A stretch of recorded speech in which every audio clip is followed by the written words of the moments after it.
Good Friday evening, ladies and gentlemen, and welcome to Burley Stadium in Greeneville, Tennessee, where we are set for a TSSAA Class 4A semifinal showdown as the Upperman Bees take on the Greeneville Green Devils. I'm Noah McKay on the call here on the Frontier Chevy UCR Media Network.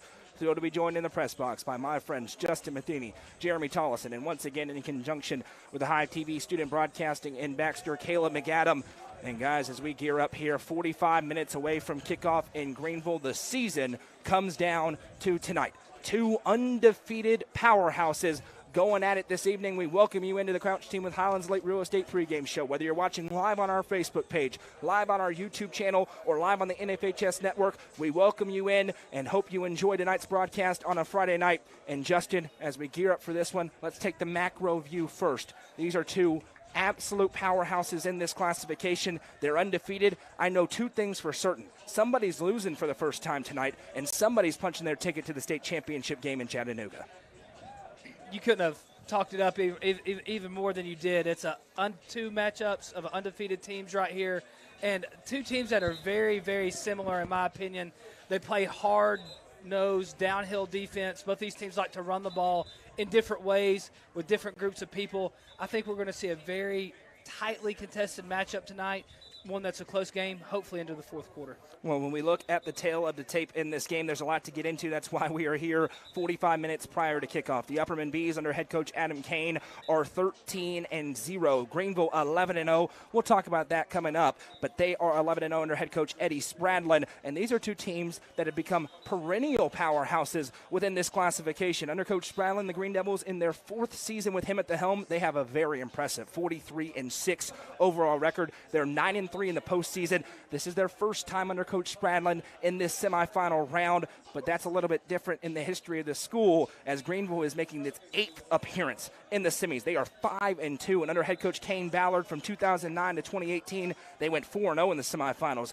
And this is the first time reaching it since 2018. Greeneville, 4-time state champions. They went on that run through the 2010s, 2010, 2011, 2017, and 2018. Upperman under head coach Adam Kane in his 6th season. They are 64-12 with a 12-5 postseason record. This is their 3rd trip to the semis in the last 6 seasons. They are 0-4 in this round in school history. Under Kane, 0-2. They lost 27-14 against Alcoa in 2018 and 23-6 a couple of years ago in Elizabethton. Gets to the interesting factor of experience here. Greeneville has the pedigree and the history of the state championships, but nobody on this Green Devil team has played in this round. Upperman has several players who were freshmen and sophomores in 2021. Does that play a factor tonight? If so, what will it? We're going to find out for sure in about 45 minutes. Yeah, I think you look at Greeneville and some of these kids that were in elementary school and middle school growing up, watching some of those teams win state championships, and when that starts happening, you just kind of believe that that's what's supposed to happen. You're the better team. You're supposed to be at this point in the year. But like you said, none of these teams have ever played on this Black Friday. But when you look at Upperman, a lot of these guys that you're going to hear tonight, Clayton Harris, he played a big role in that game in Elizabethton. So did Jackson Rollins and some of these other guys. So I don't know that one team necessarily has advantage over the other. It's a long, hard day. We know Upperman came up here last night. They left Baxter yesterday about 4 o'clock, stayed the night just to change things up. They've played in this round 3 times with Coach Kane and haven't punched one through. They're trying to figure out what they need to do different to get this W. And when you look at this game, there are no shortage of absolute superstars. Let's start with a home team. They have a player who I think has the argument to be a Mr. Football snub this year, and that is their tailback Carson Quillen. On 184 rushes this year, he has 1,224 yards, 26 touchdowns through the air. He's caught 21 passes for 396 yards and 5 more scores. He put the team on his back last week against Anderson County as the Green Devils got revenge to punch their ticket into this round. They got revenge over Anderson County, who knocked him out of the postseason in the quarters a year ago. He is very, very good, and it's no secret he's going to touch the football a whole lot tonight for Coach Spradlin. He's good, and I don't want to say he's all they got, but he is their main weapon, and they feature him. They get the ball to him in the backfield, out of the backfield. They'll line him up at receiver. They move him all over the place. Someone from our folks listening back home He's going to remind you a lot of Trip Pinion. That's who they're built the same, have similar running styles. I know Trip plays quarterback, but when the play breaks down and Trip takes off running, you see similar things with Carson Quillen tonight. When I look at them defensively, I look at their linebacker, number 4, Manuel Dixon. He is a dude. I mean, he runs around. When they blitz him, when he gets to that line of scrimmage, he's coming with bad intentions. He runs really hard, pursues the football. Like I said, I just think we've got a fantastic matchup tonight, and one team's going home. Somebody's going to Chattanooga. And for Upperman, you look at this game, no shortage of stars in white and black tonight. But let's start by talking about the player who has maybe changed the ceiling for this program. It's their 6'4", 200-pound quarterback, Bronston Chaffin. He's been really good this year, both through the air and on the ground. He's a weapon that they have not had in these semifinal matchups, particularly a couple of years ago against Elizabethton. They're looking for him to have his best game of the season and the biggest game of the season. Yeah, I think quarterback, and I don't think anybody up here or maybe anybody in the stadium would disagree with me when I say quarterback's the most important position in all of sports. And the growth and progress he's made from week 1 to week 14 or 15, whatever we're in right now, is absolutely astounding. Just his comprehension and his running of this entire offense. And like we said, we saw him play 2 weeks in a row against Fayetteville and Lebanon. But you could tell he was making his first couple starts. This past month of the year, he's looked great, and it's hard to even remember him that early in the season being a freshman or a sophomore quarterback starting his first couple games. Let's do a little bit of housekeeping this evening because I think we'll have a lot of new eyes from around the state on us. Let's introduce ourselves. There's various places you could be watching this game this evening. Say our thank yous, cross our I's, or dot our I's and cross our T's before we talk a little bit more about this matchup. I am Noah McKay. He's Justin Matheny. Jeremy Tollison, our officiating expert, on hand. We're really glad you're not in stripes tonight and instead you're up here with us. And if you've heard me on the call in big playoff games, you're happy Jeremy's in the booth as well. So I can just ask him questions instead of yelling into a void. Kayla McAdam, an up-and-coming broadcaster here with the Hive Student Broadcasting at Upperman High School. We're happy to have him on air. Hallie Ledbetter, you'll hear from her momentarily. She will be down on the sideline. She already talked to Coach Adam Kane. We'll bring you that interview. If you're watching on UCR, you know who we are. You're happy we're here. If you're watching on NFHS Network, we're happy to be here as well. Happy to be simulcasting that. We appreciate the NFHS Network for working with us on that. Maybe you're a Greeneville Green Devils fan. We are the Upper Cumberland Reporter. We're based out of Cookeville, Tennessee, right next door to Baxter. But we promise you, we've done our due diligence on this Greeneville squad, and we're going to call this game with the respect and reverence that this game deserves. Win, lose, or draw, either way, it's going to be a fun broadcast and a fun night for these football teams. Besides Bronston Chaffin for Upperman, Justin, Ethan Paulk, the junior tailback, only 185 pounds, but he runs like he's 220 pounds, and that gets to the meat of this matchup tonight. This is good on good. A Greeneville team that's big and physical against an Upperman team that's big and physical. Yeah, so when I look at Greeneville and I first turned on the tape of them, the first thing that jumped off to me was their size up front on the offensive and defensive lines. This is by far the biggest team that Upperman will have faced this year on both sides of the ball. So the trenches, the offensive defensive line game is going to be very, very important.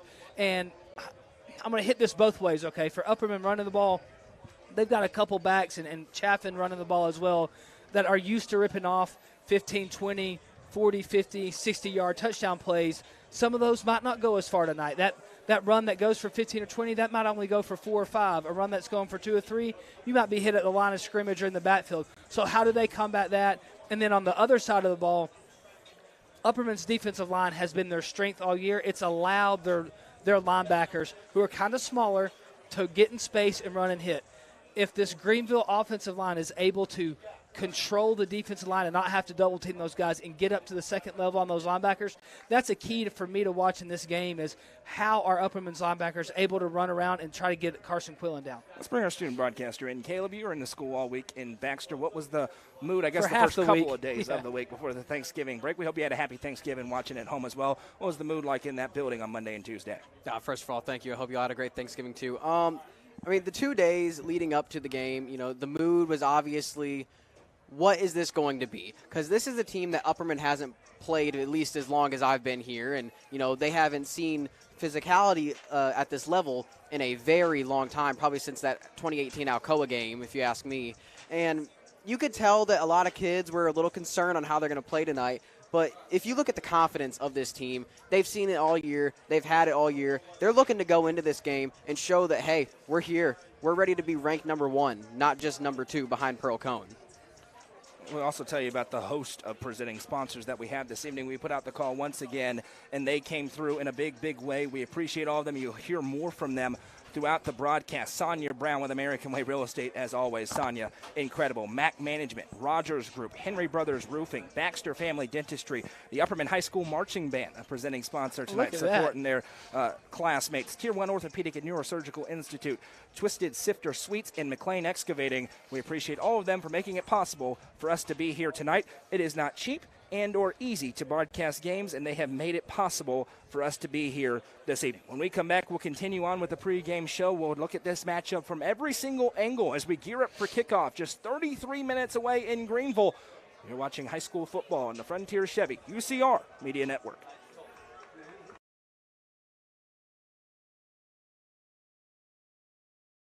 Gentry's Power Equipment is proud to be the presenting sponsor of Upperman football on UCR. Located at 755 Buffalo Valley Road in Cookeville, Gentry's Power Equipment is your local steel dealer with a huge selection of outdoor power equipment including chainsaws, blowers, trimmers, mowers, pressure washers, and more. They are your local one-stop shop for high-quality equipment. Locally owned and operated, Gentry's Power Equipment is proud to support Upperman Athletics and UCR.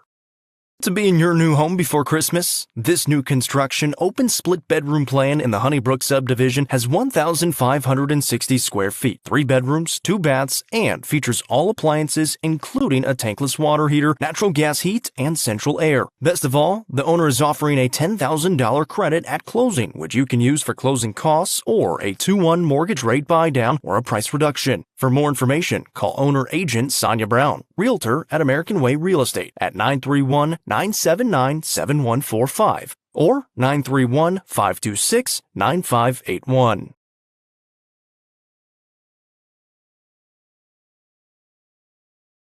The experts at the South Willow Auto Clinic are your hometown auto doctors. Located at 640 South Willow Avenue in Cookeville, get your oil changed, tires rotated, and fluids filled. Need other repairs? Stop by for his same-day free diagnosis and estimate. South Willow Auto Clinic is a longtime supporter of student-athletes throughout the Upper Cumberland. South Willow Auto Clinic, proud sponsor of this broadcast on the UCR Media Network.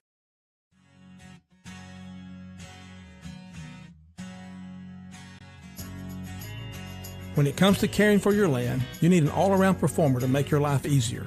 One that's tried and true.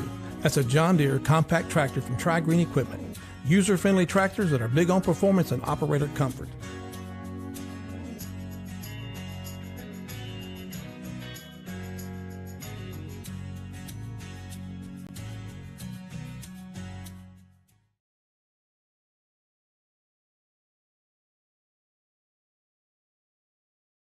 The Crossroads Auction Group are the Upper Cumberland's auction experts. As a full-service auction company, they take your stress away every step of the way. Servicing the entire Upper Cumberland, the Crossroads Auction Group gets your property ready from cleanup, setup, picture-taking, up to the auction and beyond. They handle all auctions from estates, residential, farms, land, commercial, and everything else. For more information, visit crossroadsauctiongroup.com or call 931-644-7149 today. The Crossroads Auction Group are proud sponsors of this broadcast on the UCR Media Network.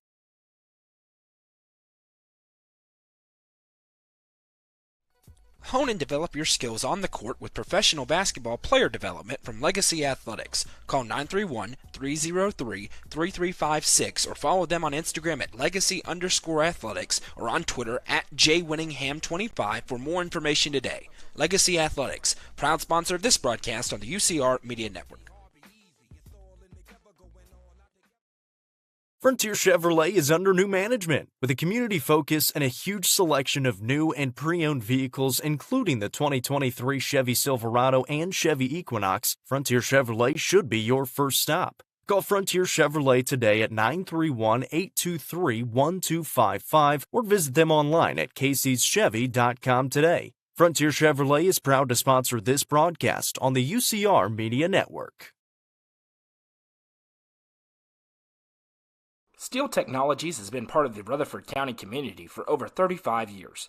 Their plants in Murfreesboro and Smyrna include over 150 teammates who process coils, metal sheets, and planks for customers across North America. Steel Tech's Smyrna and Murfreesboro plants are expanding, and they need teammates to join their team. With openings including machine and forklift operators, truck drivers, and more, they have the position for you with competitive wages and monthly bonus opportunities. For more information and to apply online, scan the QR code on your screen now. Steel Tech is a proud sponsor of this broadcast on the UCR Media Network. Steel Tech. Faith, family, Steel Tech.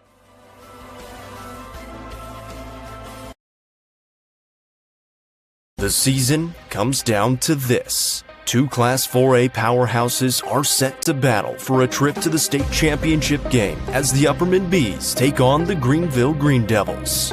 For Upperman, the goal has been clear from the start. And you'll thank me when we hit that 15-0 deal this year, you understand? Yes, sir! 4 months later, the Bees are 13-0 and playing their best football at the right time. The time for talking is over. It's Upperman versus Greeneville, and it's next on UCR. Welcome back as we continue on with the Crouch Team with Hines Late Real Estate pregame show. We're about 28 minutes away from kickoff here at Burley Stadium. It's a Class 4A semifinal matchup between Upperman and Greeneville. Let's go to our officiating expert, Jeremy Tollison. You have reffed many semifinal matchups. Always interesting once you get to the quarters. It's teams from, or at least the quarters, it's officials from outside of the immediate area, which a lot of people miss when they don't like a particular call. What's kind of the logistics of it? What is the feeling as an official walking in knowing you've got a game, especially like tonight with two teams who are going to get after it in the physicality department? You know, obviously it's an honor to work a game of this magnitude. I mean, you've got undefeated teams, and you mentioned it earlier, half of these players are going home after the end of this game. Half of them are going to Chattanooga. And as an official, you have to respect that as well. In this round, a lot of times the crews that work these games, some of them also have games next week in Chattanooga. So this should be all-star-ish type crews that are very experienced, know exactly what they're doing. I know that this particular crew is from the Cleveland-Athens area. I know with the York game, the crew is all the way from the Bristol-Johnson City area. You know, the crews from Cookeville are going almost to Memphis. So it just shows you they try to get it as unbiased as they possibly can. 7-man crew, so you're going to have better coverages on the boundaries, deep passes on the sidelines. You should have a lot better look at that. So they try to set it up so that the game's officiated as fairly, evenly as possible by people that honestly have no idea who any of these players or coaches are. I'm going to go ahead and get ahead of the comment section. Okay. In 2018, the officials screwed Upperman.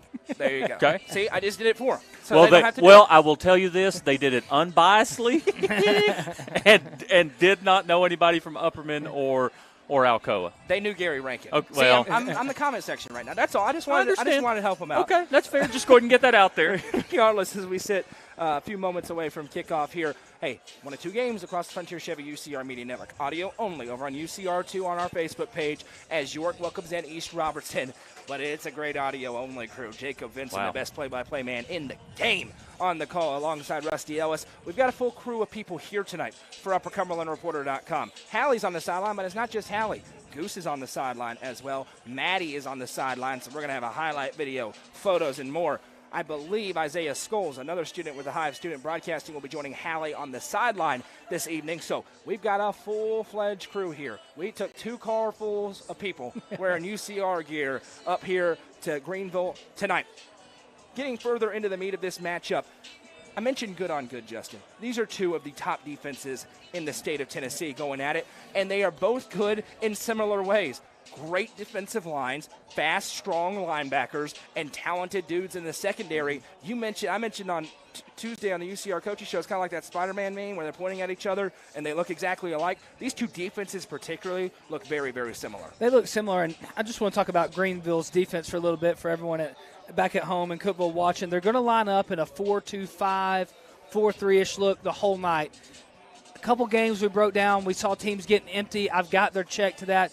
Upperman's probably not getting empty unless they're down bad late in the fourth quarter and they need it. 2 high safeties pretty much the whole game, getting a lot of quarters looks. Something I've noticed, though, they flip their safeties and their defensive end based on the strength call. It's not just wide side of the field. If you're loaded up with tight end fullback into the boundary, they're going to get their strong side defensive end and strong side safety, whether it's free or strong, it's really irrelevant, but they're getting those guys over there. They're flipping them on the strength of that call.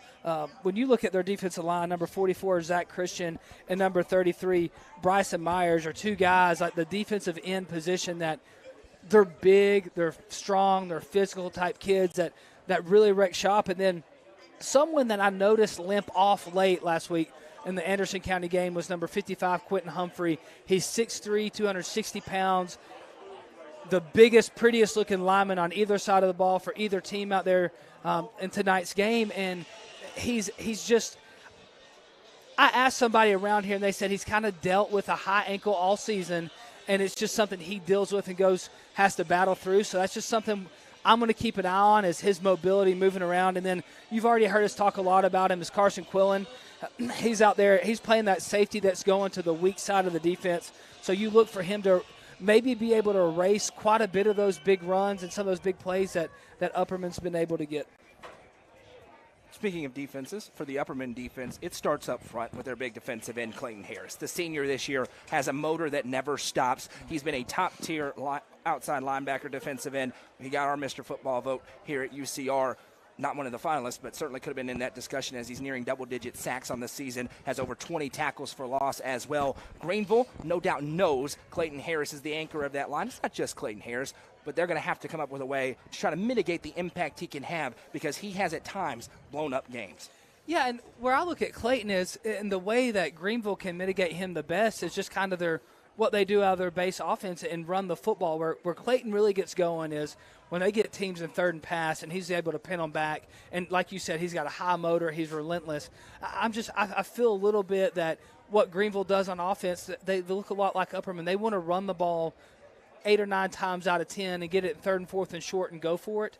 So I look for a lot of run plays and maybe even try to kick him out or just run away from him to take him out of the game. This portion of the broadcast is presented by our friends at Nelson Trophy and Screen Printing, maybe the longest running sponsor to us here at UCR. Mark and company over there at Nelson Trophy and Screen Printing. If you need any trophy, T-shirt, polo, everything that we wear here, the hats that we wear, all come from Nelson Trophy and Screen Printing. Great people. They're local. They're going to take care of you. We thank them. I know you do as well. And, of course, I've never done a broadcast, Justin, at UCR, and I've done a lot of them, without saying the Nelson Trophy and Screen Printing player of the game is blank. We will have one of those again tonight. One of our presenting sponsors that we will talk about throughout the evening who have made it possible for us to be here. We are live on the UCR Facebook page, the UCR YouTube channel. Just search Upper Cumberland Reporter on Facebook or YouTube. Or, of course, if you're watching us live on the NFHS Network, we welcome you in as well. Continuing to look at the defenses here, we'll talk a little bit more offense, but we hit on Chaffin and Quillen, the two big-name players on offense. The linebackers, different style of linebackers with those mirroring images that we've seen. That's where the questions come in tonight for Upperman, because so far this season, it's been the big front eating up blockers and the smaller, faster linebackers shooting those gaps. Those gaps may not be there this evening, which puts new pressure on Walter Kane, Nathan Ledbetter, and Ethan Polk. It does, and who it also puts pressure on are the safeties for Upperman. If Quillen is able to get past that linebacker level, are they going to be able to get him on the ground? Let's be honest. They've not had a ton of opportunities to make a ton of plays because teams have had a really hard time getting past the defensive line and linebackers there and the Upperman front seven. I think we're going to see opportunities for the secondary at Upperman to have to come downhill and make a one-on-one tackle, and we'll see if they're game for that. Conversely, for the front seven for Greeneville, we know Moog from Anderson County, a Mr. Football finalist. All credit to him, a great young football player. But Upperman wants to play differently up front. First time Greeneville's going to face a team that is totally and solely committed to running the football with a big and physical offensive line anchored by their bookend tackle, Evan Briggs. But they've got some size in there. Caden Durham at 300 pounds at the guard position. Ethan Polk running the way he does. Different onus this week, especially with the questions of the injury concerns for Greeneville to be able to limit that powerful Upperman rushing attack. The games I was able to break down, I never saw teams line up in a tight end, fullback, or two tight end set against the Greeneville defense. So I have no idea how they're going to line up to what Upperman does when they come out tight end wing on one side, tight end on each side with a fullback and only one receiver. I've not seen it on tape, so to me, it's going to they're going to line up in that 4-3. They may get in a over front or an under front and be able to move some people around that way. But it's going to be that base 4-3 or that 4-2-5 with that fifth DB being a star nickel type defensive back, more like a safety. I want to see how Upperman adjusts to some of this Greeneville defense. I think we're going to see Greeneville probably blitz them a little bit, and they may have to change up their pull tracks a little bit where if they're running power or counter, who's kicking out who's pulling, who's wrapping, and if they're going to have to get that communicated on the sidelines. I know Upperman will go in this game wanting to run it their base way. They may have to get a point where they have to adjust if they're not finding that success. I'm talking to Coach Kane this week, one area, and now we're close enough to kick off that I can say maybe a little difference out of Upperman, more of the quick passing game, some quick hitters, some quick bubbles. They think they may have an advantage, so to speak, when it comes to a Branson Turnbow, a Carmine Phillips, or a Cam Bush, or a Jackson Rollins out of the slot to get those playmakers in some space away from that big front seven. Yeah, I think a Jackson Rollins, this is a game for him. I heard you talking to someone up here earlier. He's their speed back. He's their X factor. He's not been that all year, but he started to get it back. And last week, finally for me, I saw what I needed to see out of him when he hit that cutback against Macon and kind of ran away from everybody. That's more what we saw of him when he was an all-state player as a sophomore. And then, let's just be honest, as a junior, he had a tough time getting it going, and then he has the injury. And then that knee kind of lingered into this year, had the ankle problem, and they just took some time, sat him down, and he finally looks like he's back where he's used to being. And he's going to be a big player on defense. But tonight, if they can get the ball to him in space, look out. Because I don't really know how tested this Greeneville secondary will be against some of this play-action pass and some of those things. For Jackson Rollins, after the big game against East Ridge, a blowout victory for Upperman over East Ridge in the first round, he was asked, what's different? He says the playoffs. It's go time. He's a senior. He's trying to finish. And if you remember 2 years ago, he was an all-state player. And going into Elizabethton, high ankle sprain that week, he was not Jackson Rollins against Elizabethton. That hampered Upperman badly in that football game. Yeah, I remember we heard he had got hurt on Wednesday practice. They're having a full padded practice, and that's kind of something. Adam Kane. Coach Kane is who he is. He's kind of more of an old school type guy, and he believes the best way to practice tackle football is to to tackle. To tackle, exactly. And you don't get that a lot today, like especially in the NFL and some big time college.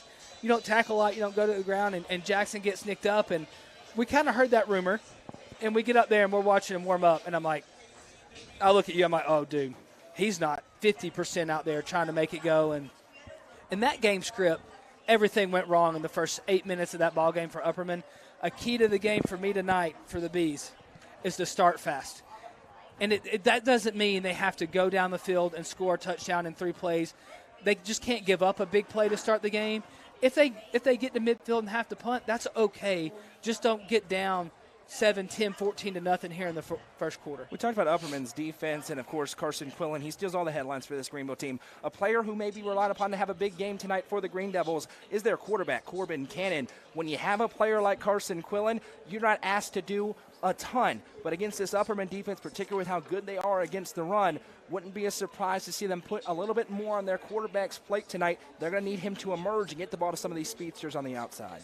And I'm sure there's going to be plays that the Upperman defense has given up this season, but I can't think of many stances or places where they've just let somebody get completely behind them and given up a huge X play in the pass game.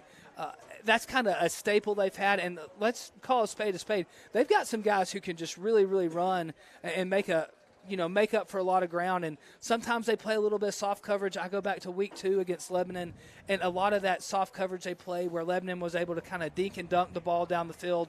Upperman was up 17 points in the fourth quarter, and they were allowing that. They were just making sure they didn't want to let someone get behind them and give them a cheap one. So the passing game tonight for both sides could be what tilts this game one way or another. This portion of the broadcast presented by our friends at Baxter Family Dentistry, your hometown dentist for all your dental needs. Let me rephrase this. It's presented by Baxter Family Dentistry, your hometown dentist for all your dental needs. Now accepting new patients. Important to note that. Call 931-858-3181 to schedule an appointment with Dr. Matthew Whitson. They're located at 111 Upperman Lane in Baxter. Upperman fans hope we say Baxter Family Dentistry a lot more tonight, as they are, of course, the sponsor of Upperman Sacks. It looks like they're going to have a ceremony on the field. Not sure which team this is at Greeneville. I think it's middle school something. A middle school team, and one of the cooler setups for a high school football stadium. Great facility here. The turf field, of course, but you're overlooking between the hedges the city a little here. bit. Between the hedges, absolutely. You're overlooking the town there. The lights are off. The town is shut down. Everybody's here tonight. Baxter, if you want to rob a bank, now's the time. They're all over there on the other side. Great facilities. We appreciate the administration from welcoming us in this evening. This is what high school football is all about, guys. Two great football teams, two elite football teams, going to lay it all out here this evening for a right to go to the state championship game. And it's something I've talked about a lot because it's kind of near and dear to my heart. I've played football my whole life and coached. And the hard thing about when football's over is it's over. You can play basketball and you can play golf and you can play, go play adult league softball or whatever, but you'll never put on that helmet. 99% of these kids are never going to put on their helmet and their shoulder pads again and play tackle football. So the finality of this tonight for somebody is that there's a group of these seniors that are just never going to play again, and that's a tough pill to swallow, but it ends for everybody. Peyton Manning and Tom Brady had to hang it up at some point as well. So you always want to see these kids play as long as they can and just, have the best. So it's going to be a tough night for somebody. Well, we're going to take a quick break. Hallie was joined by Coach Adam Kane. We'll hear from him and then get back in time for kickoff. We're 13 minutes away from kick in the semifinal round of the Class 4A postseason. You're watching high school football on the Frontier Chevy UCR Media Network.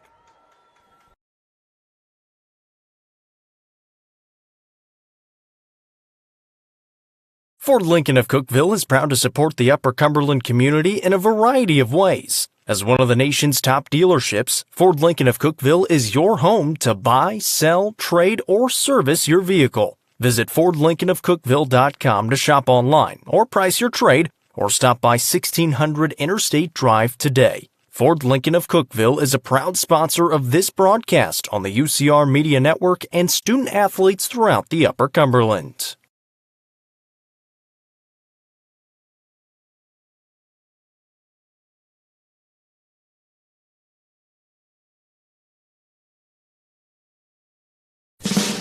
Landers Trade, your home solution store at 250 East Stratton Avenue in Monterey.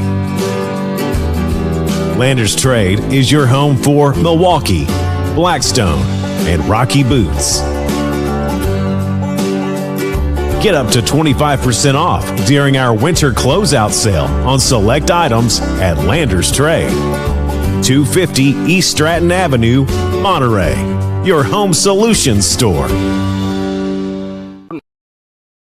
From the sports field to the hunting field, our friends at Hall Sports and Outdoors can outfit anyone. Located in the heart of Jamestown at 207 South Main Street, Hall Sports and Outdoors carries everything from kayaks, fishing gear, and camo to guns and ammo. With top brands such as Columbia, Timberland, Under Armour, Asics, and much more, nobody can top their selection. Need some custom gear for your team? They also offer uniforms, gear, and custom embroidery. Stop by and see them at 207 South Main Street in Jamestown. Hall Sports and Outdoors, proud sponsor of this broadcast on the UCR Media Network. My name is Jaden, and I'm a general manager at Domino's. I started as a delivery driver 3 years ago, and now I run one of the busiest stores in the nation. I get incredible support from Domino's technology, which helps me do my job better. Everyone that puts on the uniform has an equal opportunity to one day own their own store. There's no timetable either. You move up in Domino's as fast as you make it happen. I'm on track to franchise within just a couple years.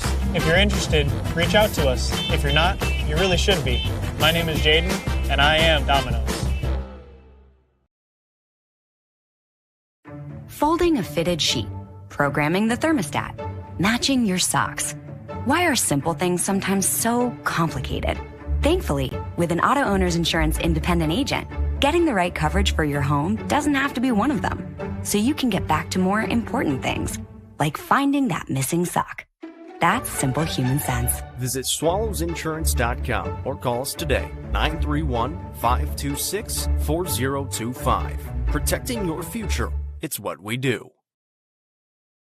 Gentry's Power Equipment is proud to be the presenting sponsor of Upperman football on UCR. Located at 755 Buffalo Valley Road in Cookeville, Gentry's Power Equipment is your local steel dealer. With a huge selection of outdoor power equipment, including chainsaws, blowers, trimmers, mowers, pressure washers, and more. They are your local one-stop shop for high-quality equipment. Locally owned and operated, Gentry's Power Equipment is proud to support Upperman Athletics and UCR. To be in your new home before Christmas? This new construction open split bedroom plan in the Honeybrook subdivision has 1,560 square feet, 3 bedrooms, 2 baths, and features all appliances including a tankless water heater, natural gas heat, and central air. Best of all, the owner is offering a $10,000 credit at closing, which you can use for closing costs or a 2-1 mortgage rate buy down or a price reduction. For more information, call owner-agent Sonia Brown, Realtor at American Way Real Estate at 931-979-7145 or 931-526-9581. The experts at the South Willow Auto Clinic are your hometown auto doctors.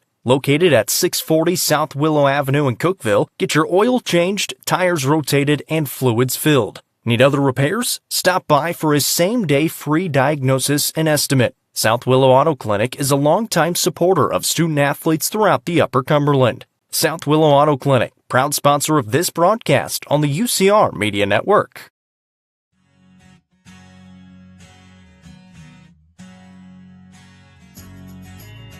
When it comes to caring for your land, you need an all-around performer to make your life easier. One that's tried and true. That's a John Deere compact tractor from Greeneville Equipment. User-friendly tractors that are big on performance and operator comfort.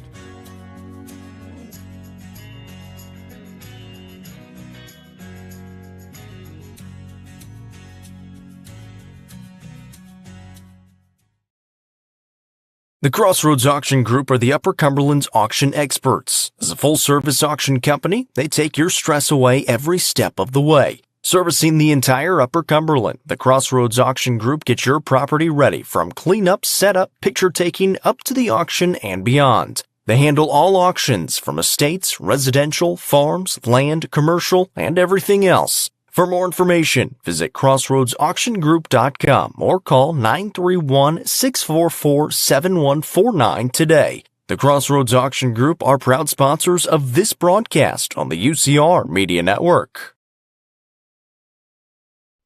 Hone and develop your skills on the court with professional basketball player development from Legacy Athletics. Call 931-303-3356 or follow them on Instagram at legacy_athletics or on Twitter at jwinningham25 for more information today. Legacy Athletics, proud sponsor of this broadcast on the UCR Media Network.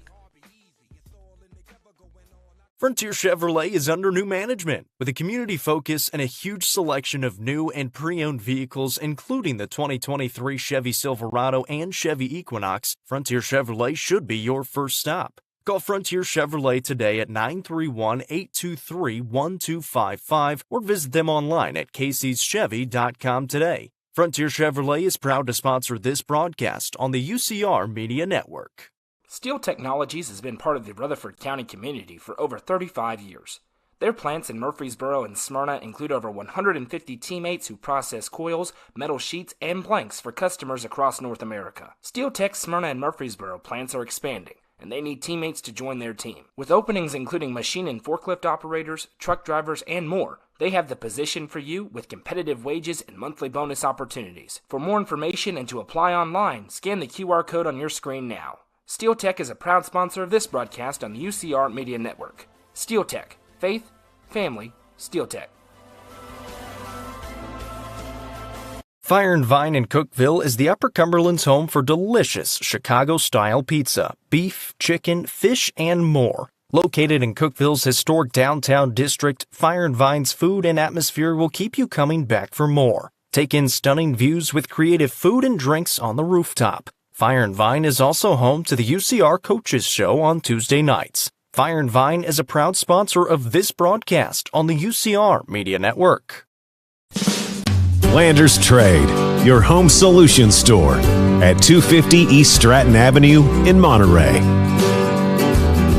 Landers Trade is your home for Milwaukee, Blackstone, and Rocky Boots. Get up to 25% off during our winter closeout sale on select items at Landers Trade.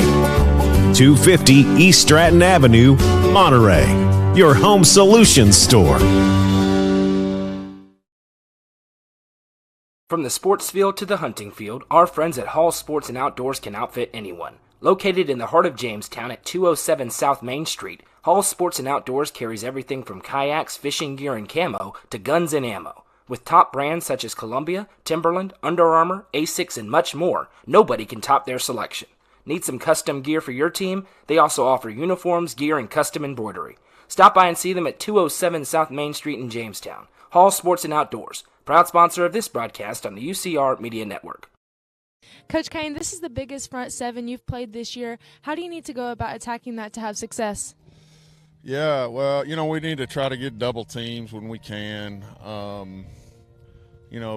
Probably be a little more creative in our run game than we've been in the past. But then again, you can't get here and try to change everything that you do. You got to try to win some matchups, and the only way to advance is to win some of those matchups and try to get first downs and the whole thing. So we got a lot of respect for them as a football team. Obviously, clearly the best team we've played this year.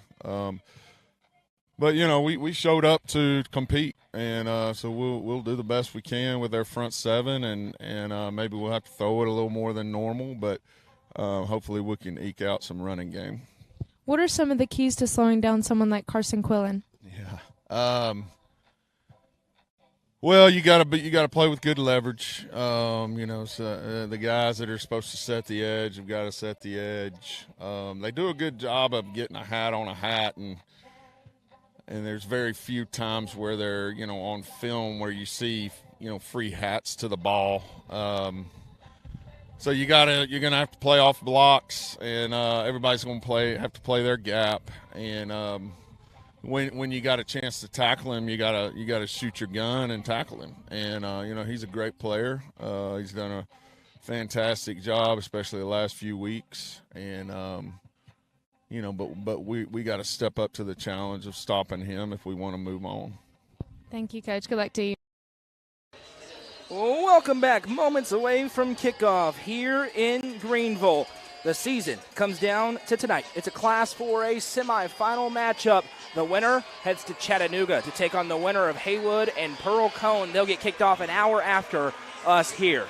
Captains meeting about to be held with a coin toss at midfield.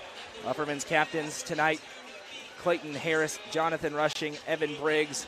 Is that Cam Bush tucked in over there? Yes. It is Cam Bush. Captains tonight for the Greeneville Green Devils from right to left. Zach Chrisman, Corbin Cannon, the quarterback for the Green Devils, Cameron Lester, and number 4, the player you talked about, Emmanuel Dixon. Upperman very much aware of number 4 and where he is on the defensive side of the ball. Upperman going to be in the road, white jerseys, black pants, black numbers and letters with the white helmets. Greeneville in the home, green jerseys, white pants, black numbers and letters outlined in white trim. Looks like Upperman has won the toss. Never mind, Greeneville has won the toss and have deferred to the second half. So we will see Upperman's offense first. Last week, Upperman, Macon County won the toss and took the ball, if you'll recall. They forced a turnover. Upperman scored on their first drive, and from there, they went on to win 17-14. I'm Noah McKay, joined by Justin Matheny, Jeremy Tollis, and Caleb McAdam. On the sideline, Hallie Ledbetter. Producing things is the lovely Madison McKay on camera. We're happy to be with you tonight from Burley Stadium. It's a big fight feel as two undefeated teams are set to do battle. Here come the Green Devils. Upperman already taking the field on the other side. All the talking is done. It's time to play high school football and see who's going to Chattanooga. Greeneville trying to go back for the first time since 2018, but for the 6th time in school history. Upperman looking to get to the state championship game for the first time in school history. As we know, Upperman and everything school, there's also a little history between these two teams. The last state championship game that was played in baseball between these two teams, and it was Carson Quillen throwing a complete game shutout of the defending state champion Upperman Bees, 1-0. Runner left stranded at third for the Bees in the 7th inning of that game. A little bit of bad blood. 2 years ago, boys state basketball tournament, Greeneville boys knocked Upperman out of the state tournament in the semifinal round en route to that state championship. So for all the talk from Upperman about a revenge tour, there's no football history, but there's some school history between these two teams. And I do think the last state championship that the Upperman girls basketball team won, they knocked off Greeneville somewhere on the way to that. So as well. There's some history between these schools. Like you said, not on the football field, but they've seen each other in deep postseason runs. We think, keyword think, this is a game in which points could be at a premium. So every drive and every play going to feel very, very important this evening. Yeah, I think we've both said if it was a 35-34 game, we would be extremely shocked. I've got it more of like a 10-7, 13-14, 17-14 type game here. This portion of the broadcast is presented by Mac Management, providing day-to-day operations of profitable investment real estate, including commercial, single-family, and multifamily. Call Mac Management at 931-528-5527 to learn more about how they make and save their clients money every day. Everybody's on their feet here at Burley Stadium. Back deep to receive the kick for Upperman, Carmine Phillips and Branson Turnbow. Kicking it on here for the Green Devils on a turf field. It's a cold night, but not too shabby. Temperatures in the low to mid-40s as we go throughout the game. It could be a lot worse. Not a cloud in the sky, no rain this evening. The kickoff is away, and here we go. A booming kick. Under it, Phillips going to field it on the 2 and tries to set up a return. Gets a block in front to the 10. Phillips looking to cut upfield at the 10 still. Now he's to the 15. And Phillips pushed out of bounds at about the 18-yard line. And that is where we will see Bronsden Chaffin, the sophomore quarterback who's had a great season. 2,000 all-purpose yards between throwing and running. He brings out an offense that also features their junior tailback, Ethan Polk, and their star wide receiver, Branson Turnbow. Watching the run game early for Upperman here is going to be key to me. For people who've not watched Upperman play at all this year, you see a lot of power, counter, a little bit of ISO. See if they can move some of these bigger defensive linemen here for Greeneville. Chaffin breaks huddle. He'll have Polk on his right hip. One receiver out to the wide side. A lot of bodies in the box for both teams. Chaffin takes the snap. Going to hand off to Polk. Big hole for Polk to rumble through, and he does. Past the 25. Gain of 9. Strong gain for Ethan Polk, and it'll be second and short. That's what Upperman wants. That's a huge hole, and they're actually going to look at this in a sideline warning, I believe, against Greeneville. Starting the game off. It's going to be a gain of 9 and second and 1. And here we go. We had, like I said, I've not seen Greeneville play somebody who lines up like Upperman. They line up with 2 tight ends and a fullback, and they run 1 back power, block down, kick out, pull the guard. Had a huge hole there for Polk to get through. Ethan Polk has had a really great season, actually statistically on the ground, right there with Carson Quillen when it comes to the stats. One receiver out to the left side. Chaffin going to be in the gun. They're stomping their feet, ringing the cowbell. Snap taken.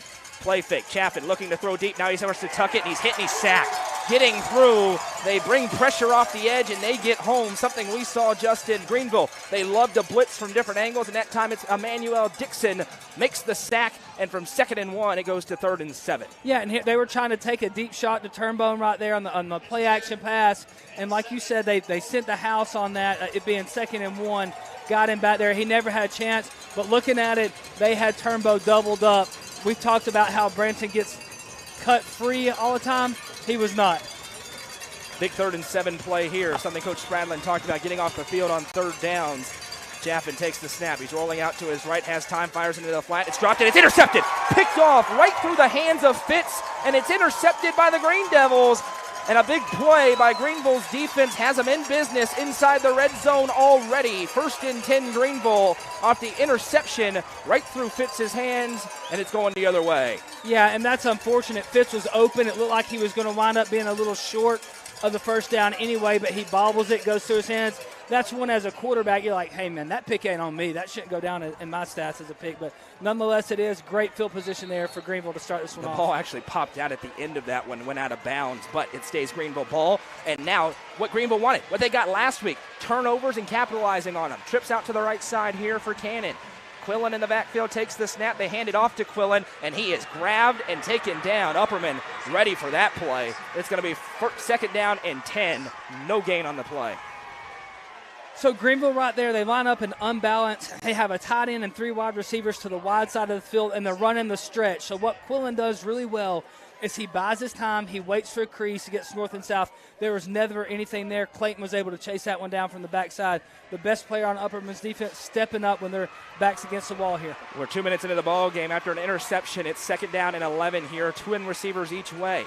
Cannon gives the hard count, now has the snap. Again, hands off, and again, Quillen is crunched in the backfield. That time, shooting through and making the play. A player who doesn't get enough shine. It's Ian Cox again. He's a key cog of that defensive line when they're in the 4-down front.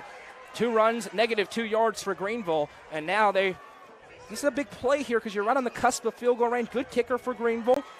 This from here would be a 37-yard attempt, but they're going to try to convert here. And Greeneville tried to hit that fold play with the guard wrap around, and Cox shot the gap, got him down in the backfield. Trips to the right side. Cannon gives another hard count, takes the snap. Now hands off. Pass. He's looking for the pass downfield. Receiver is open in the back of the end zone. Tiptoes. The catch is made. Touchdown, Greeneville. They hit the trick play off the rip, and it leads to 6. Zayden Anderson on the reception, and 3 minutes in, it's 6-0 Greeneville, exactly what the Green Devils had drawn up. Yeah, and so they line up in the same play they started off this drive on. Tight end and 3 wide receivers unbalanced to the wide side of the field. They're running that stretch, and it's a double. It's a halfback pass the whole way. Quillen pulls up.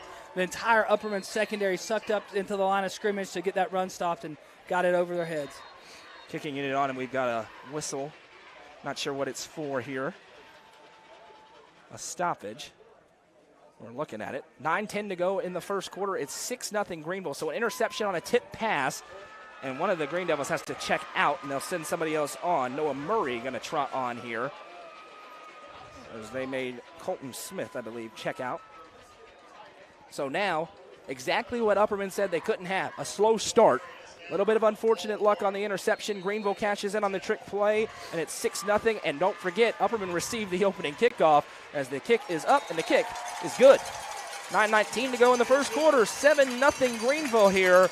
And now a ton of pressure on the Upperman offense. Greeneville exactly where they want to be, rolling downhill. Yeah, and, it's not the worst start in the world you could have the game, but it's really bad for Upperman. Getting the ball and having an interception on your first 3 plays and, giving up a touchdown on the halfback pass is a tough way to start the game. I would imagine Upperman's going to try to run the football a lot on this next drive. Just a sneaking suspicion that I have here. And you go back and look at it. First play of the game, they're running power, 9-yard gain. Second play, they get a sack. Third play, fumble. And, there's a saying and with people my dad's age and older, when you throw the football, 3 things can happen, and 2 of them are bad. One's incomplete, one's an interception. The 4th thing you add in there's a sack. Yeah, if you're Adam Kane, you're thinking, man, we ran the ball for 9 yards, had a great hole. We stuffed Carson Quillen twice in a row, and you're down 7-0. Yeah, that trick tough play brought out by Coach Spradlin and company pays off in a big way. Don't forget, that was 3rd and 11, and you're looking maybe outside of field goal range. How does Upperman respond? What do they have? What do? They got to settle in and just play ball. I think Greeneville looks like they're settled in. Can Upperman do the same? Can't let themselves get frustrated. Interesting note here for Greeneville. This is their 9th home game of the season. Wow. They've played all the way through the postseason at home, of course, as region champs, and as this half of the bracket host, as this time the kickoff's going to go angling towards the end zone, and it will trickle in, and it'll be 1st and 10 from the 20 for Upperman after the touchback. So, and it actually went out of bounds on the 1. We were blinded by the band over there, so this is going to be a penalty against Greeneville. That puts the ball on the 35, I believe. Yeah, I'm sure Upperman takes it at 35. We've talked about it. Option is back them up, have them re-kick, but start at 35. So it'll be 1st and 10 from the 35 for Upperman. The 1 run worked out for them. And then they had a sack and an interception. Greeneville feeling themselves a little bit, rightfully so. Up 7-0. They're 11-0. Only officially played 11 games. They were tied up with Alcoa in the red zone in their meeting early in the season. Rain blew in East Tennessee. Then a similar thing happened against Dobbins-Bennett where they were tied up with them. 1st and 10 Upperman, the Cowbells, and the feet begin to stomp. Chaffin has the shotgun snap, going to hand off to Paulk. Paulk with another hole, rumble through it, breaks a tackle. There goes Paulk to the 40. Paulk going to get tripped up and taken down to the 44. 2 carries for 18 yards for Ethan Paulk. And again, I imagine Upperman's going to run the football again on this next play. Something I'm looking at Greeneville, how they're lining up. Upperman's got 2 tight ends, and they're lining up both of their defensive ends inside of those tight ends, and then the linebackers are inside of those guys as well. So some of the runs on the edges may be here for Upperman. If they get to where they're ever running the stretch or outside zone, they may be able to get a Jackson Rollins around some of this, how this defense is lining up. 2nd and 1 for the Bees. Carmine Phillips comes out to the wide, or the near side to us here in the press box, and they shift the line across. Chaffin takes the snap. Again, hands off to Paulk. Again, there's a hole for him. There goes Ethan Paulk. He's to the 50. He's to the 45. He's to the 40. Stiff arming his way to the 30. Paulk still on his feet to the 25, 20, 15, 10, and taken down at the 4. Ethan Paulk bumbling, stumbling, rumbling for a Baxter Pharmacy first down. Yeah, so the counter to the power run is the counter, and they hit the counter out the backside. And if you're watching, you're seeing Greeneville shifting guys around. When Upperman shifted, Greeneville was having trouble getting communicated what they needed to do, and Paulk broke a tackle from Quillen there about after a 15-yard gain, was able to get it all the way down to the 4. Good second effort. 45 into the red zone. The Thompson Machinery and the Cat Rental Store red zone goes Upperman. This is typically where they run Chaffin, and Chaffin instead checks towards the sideline as we go under 8 to play in the first quarter. Upperman looking to answer the score. 2 seconds on the play clock. Chaffin takes the snap. He's keeping it himself. Chaffin stiff arms forward. Bronston Chaffin stood up, puts the ball out, and it popped out on the ground. Greeneville thinks that they have it. No signal yet. It's on the 1. Chaffin was trying to put the ball out to the end zone, and it's 2nd down. I think the official was calling it is. Upperman, lucky, fortunate, got it back. And now it's 2nd and goal from the 1. Chaffin trying to make a play. That's one where you just want the young man to go down if you're an Upperman fan. And here's the thing that we taught our kids at Tech. You never stick the ball out trying to score a touchdown like that unless it's 4th down, because what happens right there, that thing's going to get, they're hitting at it, stripping at it. When you're getting close to the end zone, you just try to fall forward, especially it being 4th down, and that's a sophomore trying to make a play. Upperman going to stay in the gun always. It's 2nd and goal from the 1. Chaffin back in the gun. Takes the snap, hands off to Paulk. Paulk rumbles inside, and he's taken down, I believe, short. Good stand there for Greeneville, and it's going to be 3rd and goal from the 1 in what is undoubtedly 4-down territory. The one area where you probably like to be able to go under center. Upperman doesn't have it in the bag. Yeah, and that's a huge gripe of mine in football today is when you've got 6 inches or a yard to go, and you snap the ball 5 yards backwards, but that's just where we're at with this offense right now. I actually think we see Chaffin carry this ball 2 more times. 3rd and goal from the 1, 6.5 to go in the first quarter. Chaffin takes the snap, carrying around left side, now cuts up the middle, and that time he's to the end zone. Give him 6. Touchdown, Upperman. The Bees answer, and they're an extra point away from tying the game. That was my question right here at the beginning of the drive is how do they answer? Like you said, you imagine we'd see them run the ball a lot. That's exactly what they did. Got a big play, 45-yard gain from Ethan Paulk on 2nd and 1 to get them down here, and Chaffin's able to punch that one into the end zone. Sebastian Stanfill on to kick the extra point. Greeneville always a threat to block these. It hasn't been exactly clean for Upperman all year, but Stanfill able to boom that one through, and it is good. So after the disastrous start for Upperman, they answer in a big way, and it's interesting, Justin, in their base, right, against the run, they were pretty good. Running the ball, they've been pretty good. It's been that trick play and the interception that changed the game, but now it's all tied up and we got a new ball game.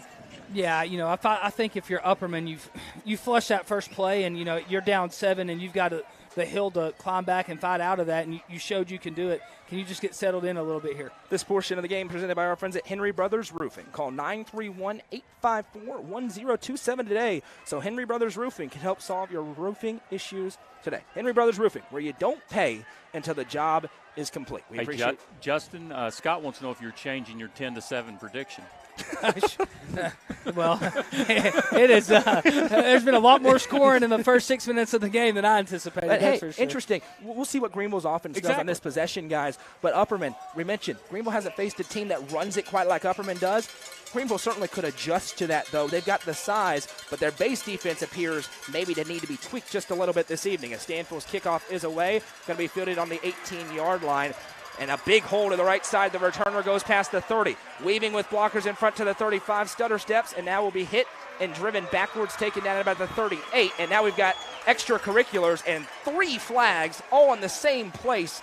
Not sure who it goes against. An Upperman player hit the deck, though. We'll wait and see. This is a big penalty here. Yeah. If it goes on Upperman, They're into the Upperman red zone. If it goes on Greeneville, it wipes off a really good return. That time on the return, number 2, Hayden Goad, the senior. So we'll wait and see on the white hat official. And it looks like they're talking. Umpire's backing it up, so they're going against Greeneville. And he just pointed out the number the official did to Coach Spradlin. Personal foul.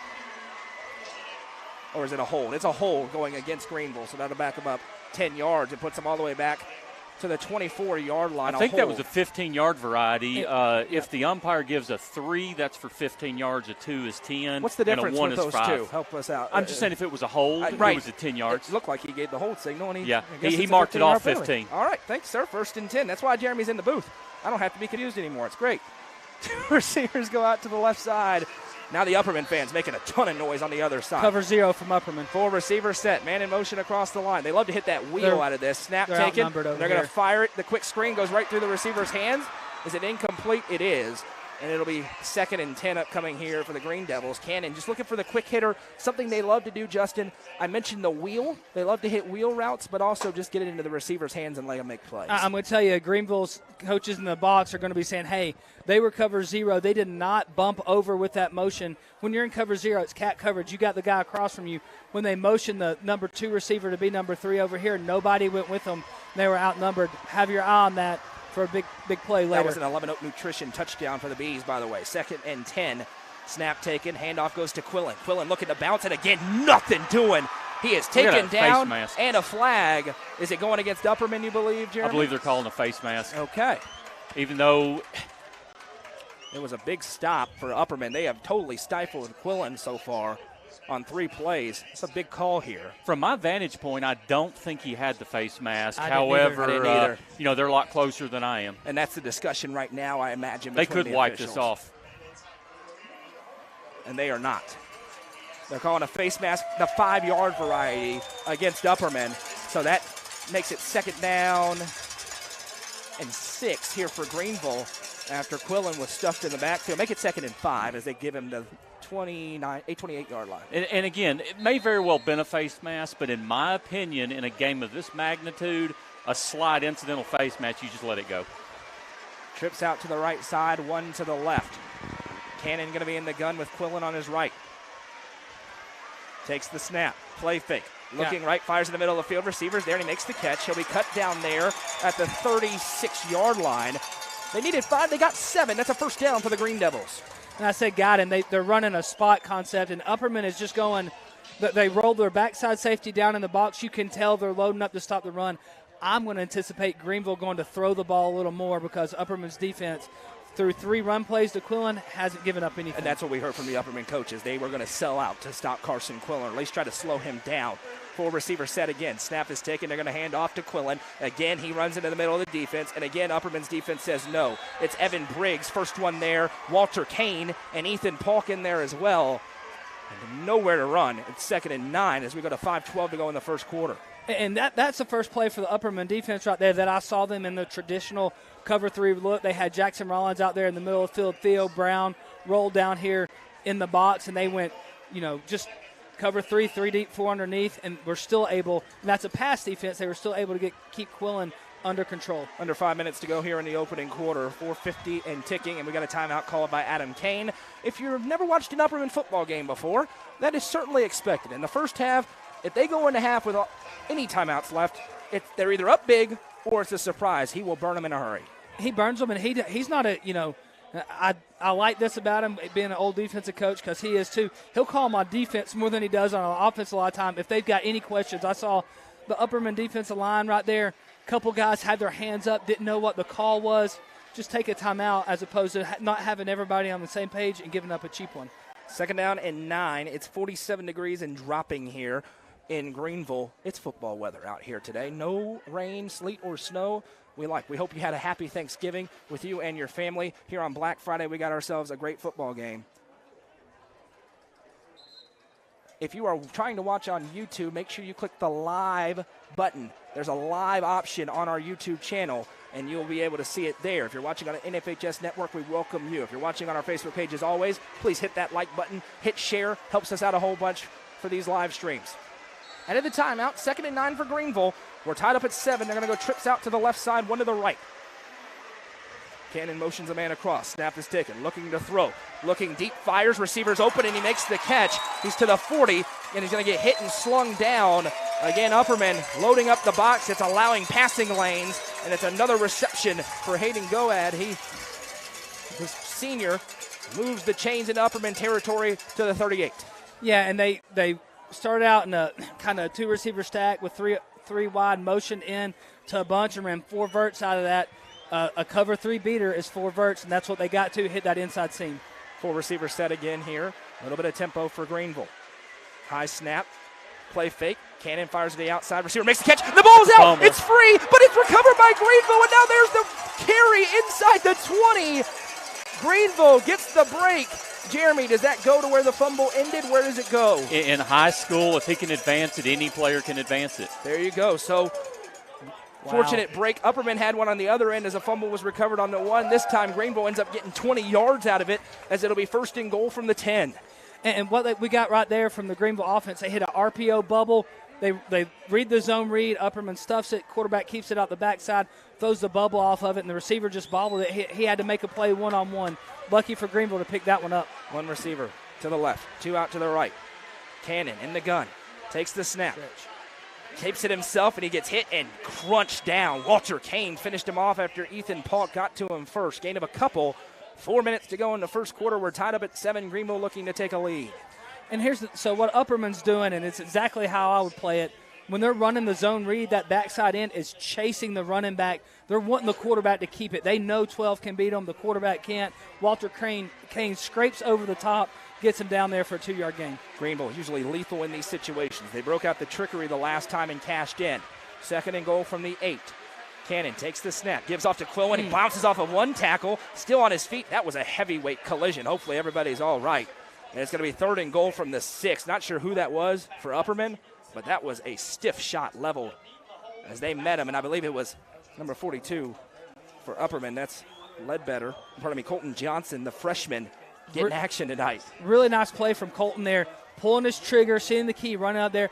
They hit in the hole, and he just doesn't wrap up. Quillen's a really good player, but that's a phenomenal read by him and trigger to get there in the backfield. Big 3rd down here. Huge 3rd down here, and then it could be decision time for Coach Spradlin. This is where they're going to go to the Wildcat set with Quillen in the backfield. Takes the snap. Cannon on the right side. Quillen thinking about throwing. Now he's forced to run. Quillen stood up and pushed out of bounds. Upperman ready for it that time. Trickery does not work, and it's decision time for Coach Spradlin, and he is going to take 3 and send the field goal unit out to attempt this one from inside the 10-yard line. He had that tight end, too. I saw him break open, too. I don't know if he bobbled the ball when he went to throw it a little bit and just didn't get it out quick enough, but it was there. They get in that, they call it their rhino set, where they really just run stretch to the left and right with him. They added the wrinkle, the option to pass it, and he didn't get it out. Quentin Brandon on to attempt the field goal here. 25-yard attempt from the right hash. Snap, set, kick. Good from 40 if it's on line, and it is not. It is no good.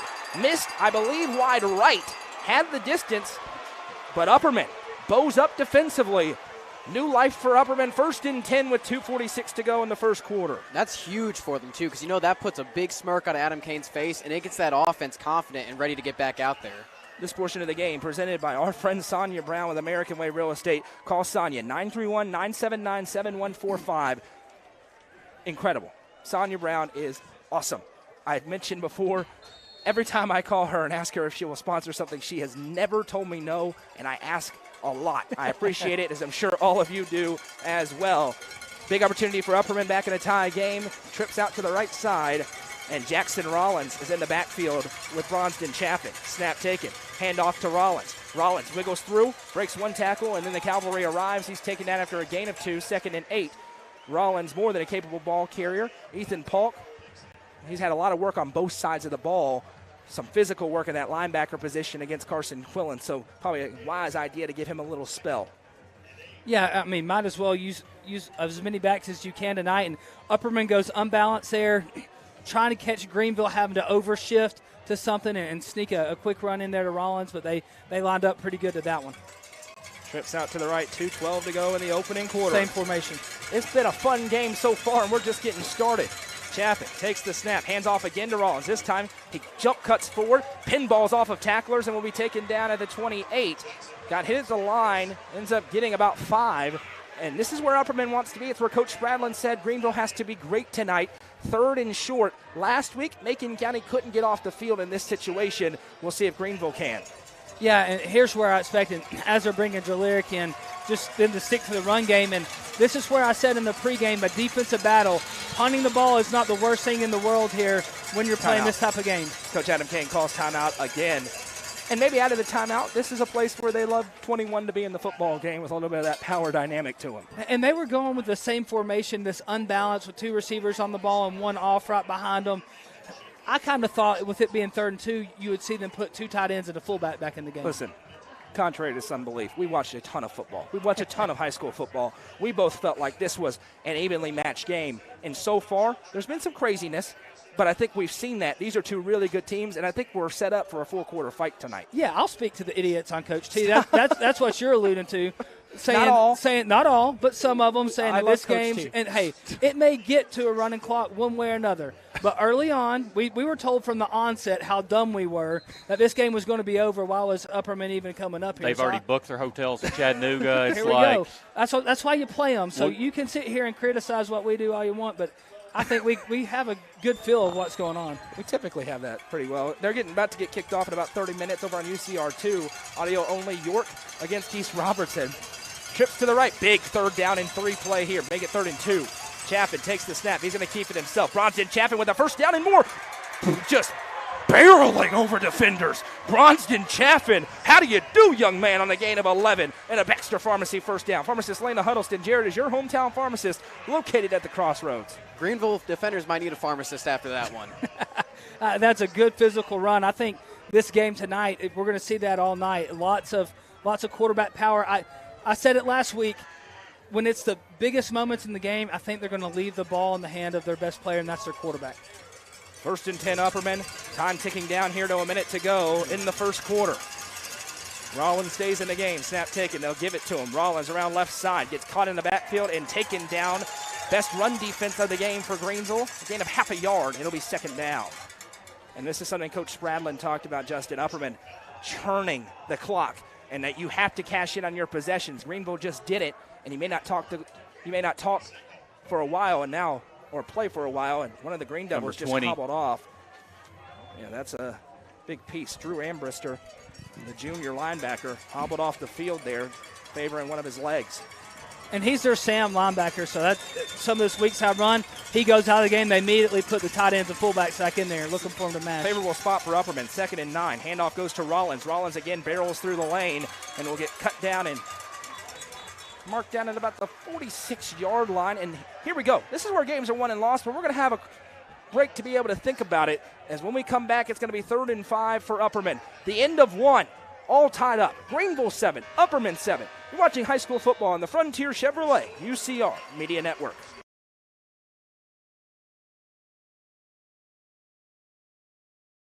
Frontier Chevrolet is under new management with a community focus and a huge selection of new and pre-owned vehicles, including the 2023 Chevy Silverado and Chevy Equinox. Frontier Chevrolet should be your first stop. Call Frontier Chevrolet today at 931-823-1255 or visit them online at caseyschevy.com today. Frontier Chevrolet is proud to sponsor this broadcast on the UCR Media Network. Steel Technologies has been part of the Rutherford County community for over 35 years. Their plants in Murfreesboro and Smyrna include over 150 teammates who process coils, metal sheets, and blanks for customers across North America. Steel Tech's Smyrna and Murfreesboro plants are expanding, and they need teammates to join their team. With openings including machine and forklift operators, truck drivers, and more, they have the position for you with competitive wages and monthly bonus opportunities. For more information and to apply online, scan the QR code on your screen now. Steel Tech is a proud sponsor of this broadcast on the UCR Media Network. Steel Tech. Faith, family, Steel Tech.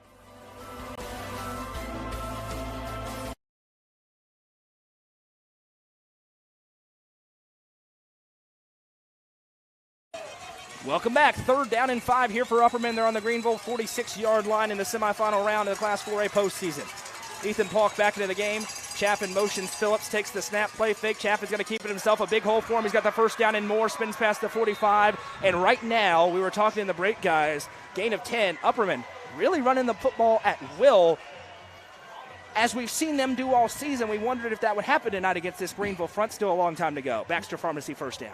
Really nice wrinkle there with the jet sweep motion.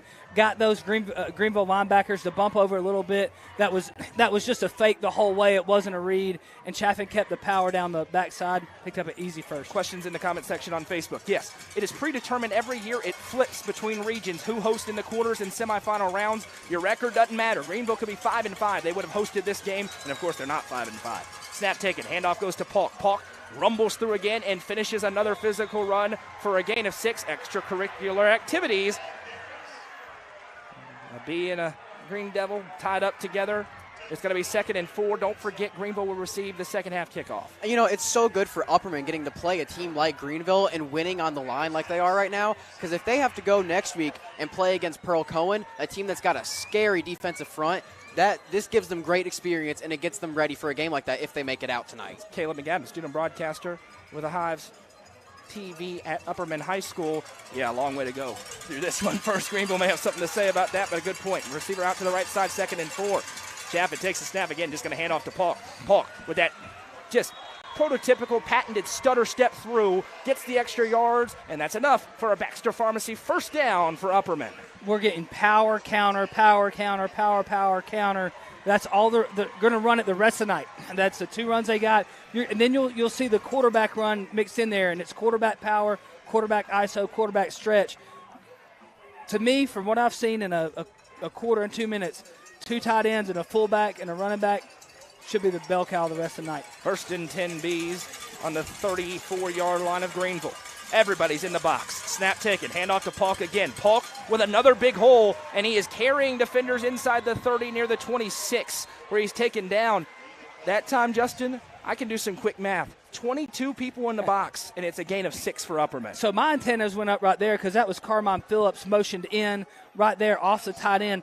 I would look, to sprinkle in some of that, fake orbit reverse motion to him or whatever, just to keep Greeneville off balance because they're having a hard time with this downhill running attack. Anything else you throw at them is just going to make it that more advantageous. 2nd down and 4. It's a short 4 for Upperman. I don't know why we as commentators do that. It's 2nd and 3 for Upperman. They're on the 26-yard line. Caleb, when you're learning this stuff, don't do that. Yeah, I wrote it as that.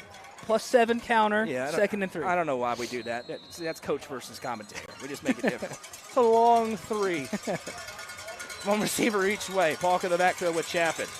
The energy has changed in this building. Snap taken. Hand off to Polk. Instead, Chaffin keeps it himself. Now he cuts upfield. Bronsden Chaffin, depending on the spot, it is enough for a Baxter Pharmacy first down. The danger with Upperman. They're handing it over and over and over again. All of a sudden, 6'4", 200 pounds is running at you. Yeah, and so that was a counter read coming out of the backside. They had the wing and the tackle pull going the other way. He just read it when they crashed down at it, kept it out the back.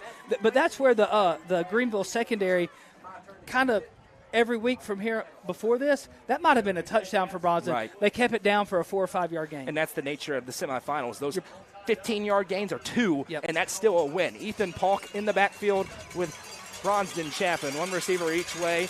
Jaleric Cullum and Branson Turnbow. And again, a whistle and a stoppage. I thought it was a timeout. I don't know if it is. No, they're going to make Jaleric Cullum trot off the field for an equipment issue.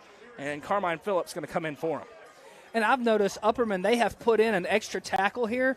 And so they're actually going tackle over to this short side of the field here. So it's a lot of big boys up front. Chaffin takes the snap. Hand off to Polk. Polk wiggles his way through traffic and now will be taken down after a gain of 3.5 yards. 8:20 to go. And again, ball control, something Coach Bradlin was concerned about. Upperman started this drive late in the first quarter. We're already getting closer and closer to the midway point of the second. Last week, to end the game, 20 plays, 10 minutes and 56 seconds, and they still had 30 yards to go against Macon County. Yeah, that's something they're able to do is how they run their offense. They get the play in with about 20 seconds to go every time, get the play call, and then they're going to snap it pretty much every play under 5 seconds, just kind of that ball control type offense. Also keeps those backs a little bit fresher. Yep. One receiver each way, 2nd down and 7 for Upperman. Chaffin takes the snap. Again, hands off to Polk. Polk with blockers in front. He's really orchestrating those blockers. He's taken down at about the 16-yard line. And here we go again. 3rd down and 3 for Upperman. This is the place, make it 4. This is the place where Greeneville knows they have to be able to get off the football field. And I'm just going to call it how I see it. This is 4-down territory for Upperman, meaning they've got 2 plays to pick up these 4 yards. So wouldn't be the least bit surprised to see another run to Polk right here. And then on 4th and short, you keep the ball in the hands of your best player, Chaffin, to let him pick it up. All tied up as we near 7 minutes to play here in the second quarter. The winner playing Haywood or Pearl Cone next Saturday in Chattanooga for a state championship. 4 on the play clock. Chaffin has the snap, keeping it himself over left end. Chaffin splits the defense. He's inside the 10, and now he's taken down at the 7 after another Baxter Pharmacy first down. Bronsden Chaffin moving the chains, 1st and goal Upperman. That's what you want to see if you're Adam Kane on that. Your offensive line is getting out there, and your runners are powering through defenders right now.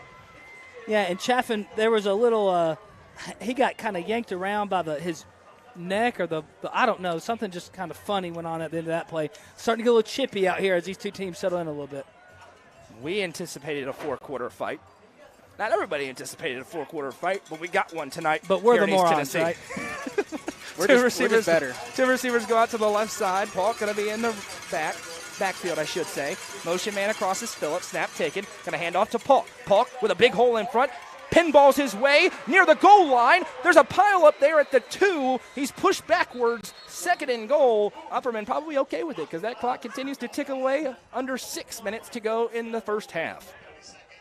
And they're using that jet sweep motion across really as eye candy right now. They're really just – they're not really faking it. They're not reading it. They're just throwing it out there to get the linebackers to move over with it and hitting that counter or the quarterback run behind it. Tell me if you've heard this before.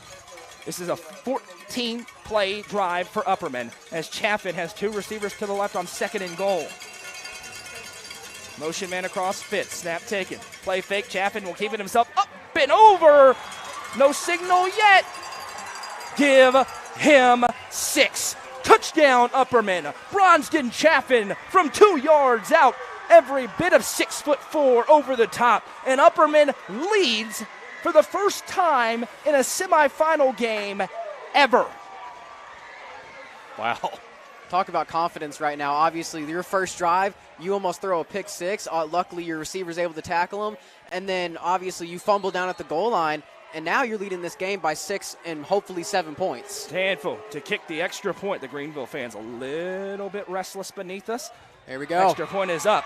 And the extra point is good. That's an 11 Oak Nutrition touchdown for the Bees. And that is a grown man drive that started with 2 minutes and 36 seconds to go in the first quarter and ends with 5:37 to go in the second. 65 yards of pure running. that was it. There was not even a fake. Finding that missing shin guard. That whole drive, ton of power, ton of counter. Got the Bronsden running well. We saw Jackson Rollins in some at the beginning of that drive, looking he's the speed back. He's their home run play, trying to get him a chance to spit one out. It wasn't there. I think, to me, and I said this between the break, this seems like an Ethan Polk type of game for me in the backfield for Upperman because he's able to run through some of those contact. This portion of the game presented by our friends at Tier 1 Orthopedic and Neurosurgical Institute in Cookeville. We provide complete orthopedic and neurosurgical care to the Upper Cumberland, including fracture care, sports medicine, hand, shoulder, foot, ankle, and joint replacement, along with spine surgery, physical therapy, and an orthopedic urgent care. Tier 1 is participating in keeping the Bees on the field this season and wants to congratulate them on their run towards a state championship. We'll get some score updates here momentarily as Stanfield does a little pooch kick, and we've got a whistle as one of the Bees was across the line, trying to limit the explosive return game for Greeneville, Justin. And that's smart. They've got some guys, and we saw on the second kickoff of the game, where they were able to get the ball close to midfield. We had a personal foul, unsportsmanlike conduct that pushed it back a little bit. So, yeah, Upperman trying to keep the ball out of the hands of some of the dangerous guys back there. I had a guy offsides a little bit. I'm going to imagine that they accept this one again. Yes, and they will. Yeah, they have to. On an encroachment, dead ball, it has to be re-kicked. Hey, score update, and I think one of the biggest games in the state. Oakland almost halftime is beating Bradley Central 14-0. There we go. Oakland, they lost to Riverdale, and everyone was like, oh, Oakland's not good anymore. Wrong answer. Stanfield going to kick from back on his own 35 now. Greeneville, they need a score, but they have a chance to go 2 for 1 and flip this game on its head. This time they're going to boom the kick away to the 7-yard line and try to play defense to the 20. Cutting upfield, it's Quillen, and Quillen jukes one man and then will get taken down past the 40. And that's a great return, but again, kind of the reflection of some of those runs that are touchdowns early in the season for Upperman aren't, and some of those kickoff returns, that's a touchdown a few weeks ago. Yeah, that's a great return for him, though, catching it back there at the 4-yard line and getting what he got. That's what Upperman was trying to avoid, giving it to these guys here at midfield, trying to put their foot on the throat in this one. 1st and 10 from the 43-yard line. Does Greeneville try to open it up? The running game has done nothing against this Upperman front. I think they're going to have to throw this ball against this Upperman defense right now. Full receiver set again here. Cannon, the quarterback. No safety over the top for the Bees. Snap is taken, and they're going to keep it himself. A hole develops and rumbling through before being hit and taken down after a gain of 7. And that's actually a different quarterback in the game here, as that's Caden Ball. He's the sophomore. We've seen him spell Cannon at times. They need a spark on offense. They're going to him here, and they're going tempo, 2nd and 3. Upperman's got to adjust to this quarterback run game now. Ball goes in motion, snap taken. He's going to keep it again around left side. Makes one man miss. Now he wiggles upfield. Ball gets hit and taken down inside the 40. Wonder if Coach Kane may burn the timeout. They've run the same play twice for big gains. Greeneville moving now. They're to the Upperman 38, trying to tie the game. And here's the tough part, and they're going to go tempo. We might not have a chance. Ball again in the gun. Again motions the man across, and again he's going to keep it himself. Same play 3 times. That time, Ethan Paulk says no, and it'll be no gain, 2nd and 10. So where you get the advantage with just running the quarterback and straight design quarterback runs is you pick up an extra blocker. They were hitting it on the backside here where they had Upperman outnumbered, and they're picking up Quillen as the lead blocker. Took them a couple plays to get adjusted to it. They got shifted over. And you said it, though, a minute ago. Upperman's lining up with no safety in the middle of the field. It's straight cat coverage. Now they've got Jackson Rollins going back playing the deep third. Ball can throw the football for the record. Quillen on his right hip, snap taken. He's going to fire the bubble to the outside. Receiver makes the catch, looking to wiggle upfield. Big block is thrown in the middle, spinning forward. The receiver taken down, and we got a late flag in. See who this one's going against. This is a huge call as it was short of the first down. Big call here. It was late. It's a personal foul. The question is, who's it against? I think it's going to be on Upperman. It looks like another face mask. Okay. Well, Greeneville's backing up a little bit here, fellas. I thought there was a little extracurricular potentially on a shove, but we'll have to wait and see. It is well, let's see. It's a block in the back against Greeneville. I thought the flag was late. I thought it was a hold, but they called a block in the back. The head linesman gave a face mask signal. I don't know if he was giving some other type signal or showing something, but I just saw that. Maybe that. It's cold. So that takes away a 10-yard gain and makes it 2nd and 11 here for Greeneville with 4:09 to go in the second quarter, trailing 14-7. Here's the thing for Upperman you've got to get figured out here. They're starting to spread you out now, and they're trying to throw the ball on the edges a little. They threw the bubble out there. You've got to pursue that ball inside out. That ball shouldn't have hit upfield as far as it did. Ball the quarterback in here. Takes the snap. Gonna play fake, keeps it himself. Nowhere to go, taken down. It's 3rd down and 10 here. Upperman's defense says no. Ball popped out of the pile late with it, but the whistle had blown. 3:40 to go. Upperman not built to go down the field quickly with only one timeout. Greeneville trying to go 2 for 1 to regain an advantage. They get the ball to start the second half. It's 3rd and 10 in no man's land at the 38-yard line. Yeah, if they pick up 4+ yards on this one, under 10, I think we're in 4-down territory here. You know, something that's making this really crazy, too, is with how competitive Greeneville's been, they've only had a few plays that have really been that successful, and they're still driving in this game. Motion man, ball takes the snap. He has time. Harris is triple team. Now ball's going to tuck it and run to the outside. He's cut down at the 36-yard line. It's 4th down and 6, and it's decision time for Coach Spradlin on his home field. They're in no man's land. It'd be a ridiculously long field goal attempt of 53 yards. Yeah, they're going for it. They're signaling stuff. And good thing the pass rush got home because Upperman had cut a couple guys loose on that one.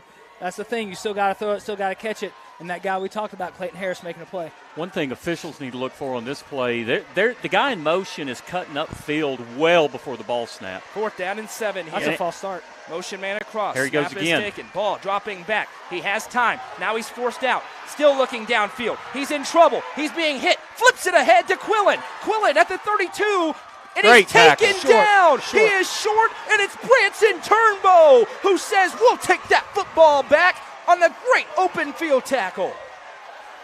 Great play there. What a great play all around. Quarterback scramble around, makes a play, gets it in the hand of the best player on the field tonight, and one of Upperman's best player comes out, comes off a block, gets him down. Huge play.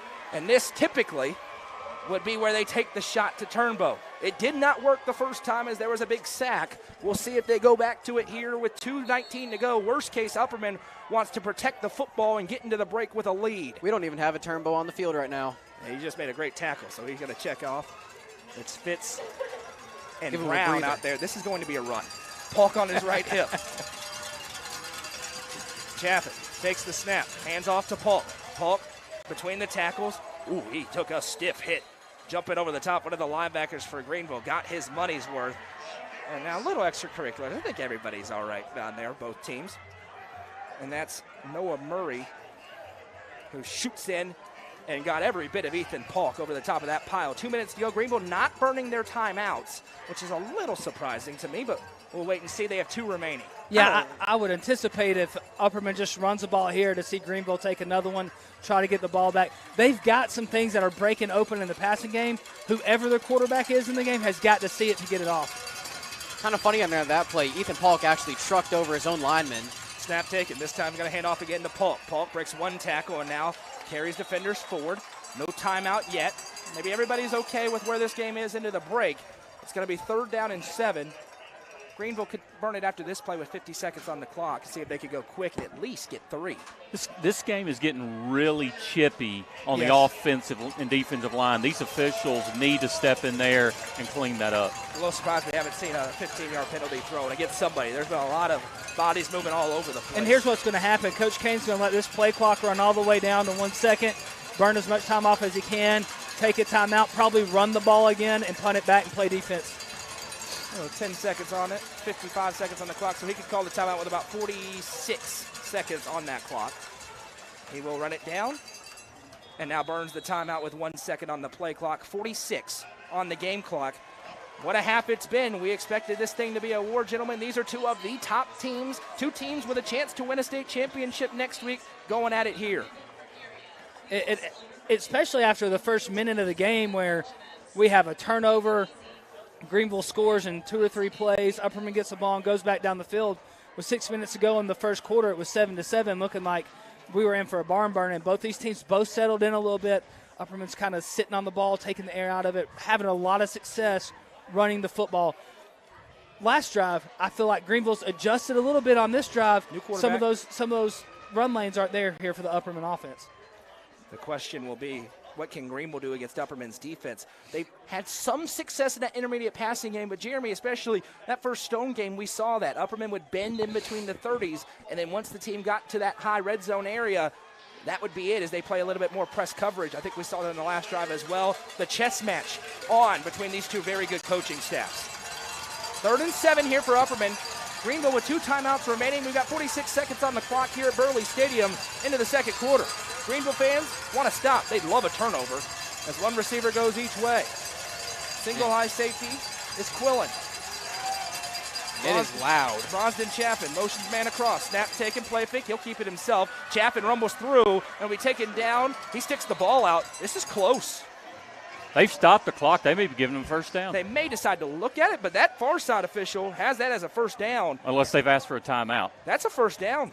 He has stopped the clock. They're probably going to look at it. Why not? I'll look at it every day of the week, right, Jeremy? You want to be right in this spot. And the thing about it is even as an official, if you feel as though, oh, yeah, it's a half a yard short, 100%, as my good friend David Francis used to tell me, show it to them. Show everybody so that there's no question.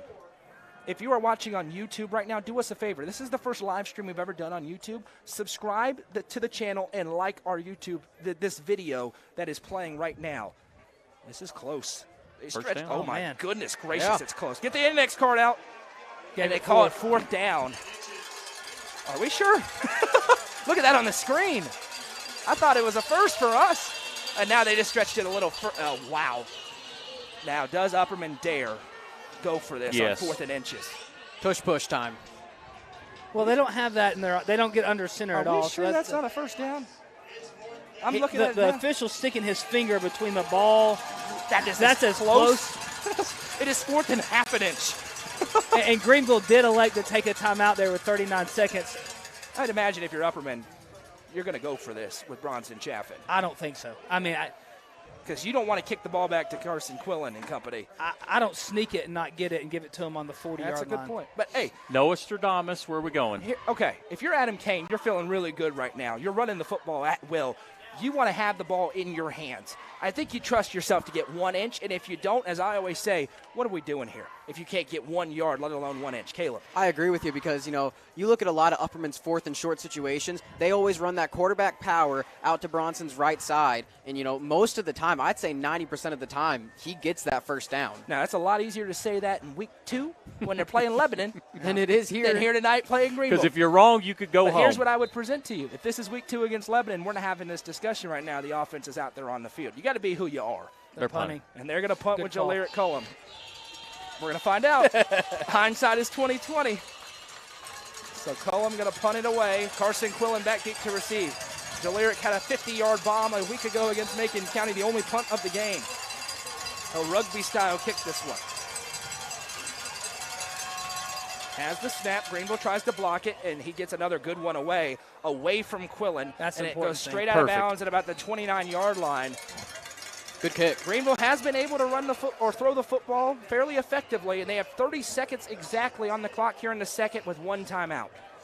Yeah, and like you said right there, the most important thing on that kick, obviously not to get it blocked, but they kicked it away from Carson Quillen, didn't give him a chance to have the ball in his hands. Now, for the Upperman secondary, got to back up, let the pass rush do their thing. Don't give up a cheap one here before halftime because you've got the momentum in this game. You have a chance to go in with a very important 7-point lead because Greeneville's getting the ball first coming out. Greeneville will get the ball first, and that's a key for Greeneville. They can just get 3 here. Let's check up on the scoreboard. They do have 2 timeouts remaining. My apologies. I was reading the down marker. It's far away here. 2 timeouts remaining. That's a big difference. Snap is taken. This is Cannon again, I believe. He fires the quick out. Receiver is there. Makes the catch, but he's on the ground, and this is not a first down. Now they will stop the clock with 22 seconds to reset the chains, then run it again. Greeneville with 2 timeouts trying to go not quick. A first down. They took a timeout. They did call a first down, so they'll move the chains on a gain of 10. Now the clock begins to run to 20 seconds. Cannon has the snap. He's dropping back. Quick hitch. Receiver makes the catch and dips out of bounds. It's Anderson. Zayden Anderson moves the chains again to the 50. Clock stops for 13 seconds. Lots of leg here for Greeneville's kicker. They've already missed one, but Quentin Brandon can boom it, so they get inside the 30. They're going to attempt it. And they just ran back-to-back out routes at the sticks here with Turnbow playing way back. Snap is taken. Again, dropping back to pass. Now they're looking deep. Receiver is there. Turnbow turns and burns and wisely blows him up. It'll be a penalty, but it's only 15 yards in high school. That's a brilliant play by the junior Branson Turnbow because that's a touchdown, and instead he just says forget about it and makes the play. All right, so I'm going to pull way out of the referee duffel bag, okay? There is a such thing as intentional pass interference in high school. They didn't call it here. They're not going to call it. But if you could have intentional pass interference for 30 yards. Just for the record, a weird deal. I have never seen it called, but there is a such thing. So now that punt looms large. To the 35-yard line goes Greeneville. They're to the same spot the punt started from, 5 yards further. The clock's against them. 7 seconds on the clock. Still 2 timeouts for Coach Spradlin. They've got one play here to set up a little closer field goal, and they just used one of the 2 timeouts. So they have one more timeout to go. Yep. And here's what we got on the last play, right? They've been running that out route. Well, they hit 2 verticals on this side of the field.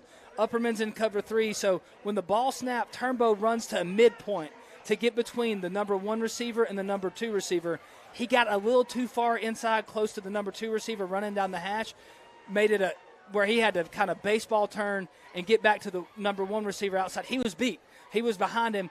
Did the right thing, take the PI. It's not the NFL. It's not a 40-yard penalty. It's 15-yard penalty. Live to fight another day. Even if it was, it still would have been a good penalty to take in that position because if you don't, it's a touchdown. 7 seconds to go here in this first half. It's been a great one between these two elite teams going at it tonight at Burley Stadium. 14-7 our score. Upperman leads. Greeneville trying to drive and score at the end of the half and go 2 for 1 as they'll get the ball to open up the second. Stick around. We'll have the Happy Hiller halftime show. Take a look around the state of the scoreboard. Trips out to the left side, one to the right.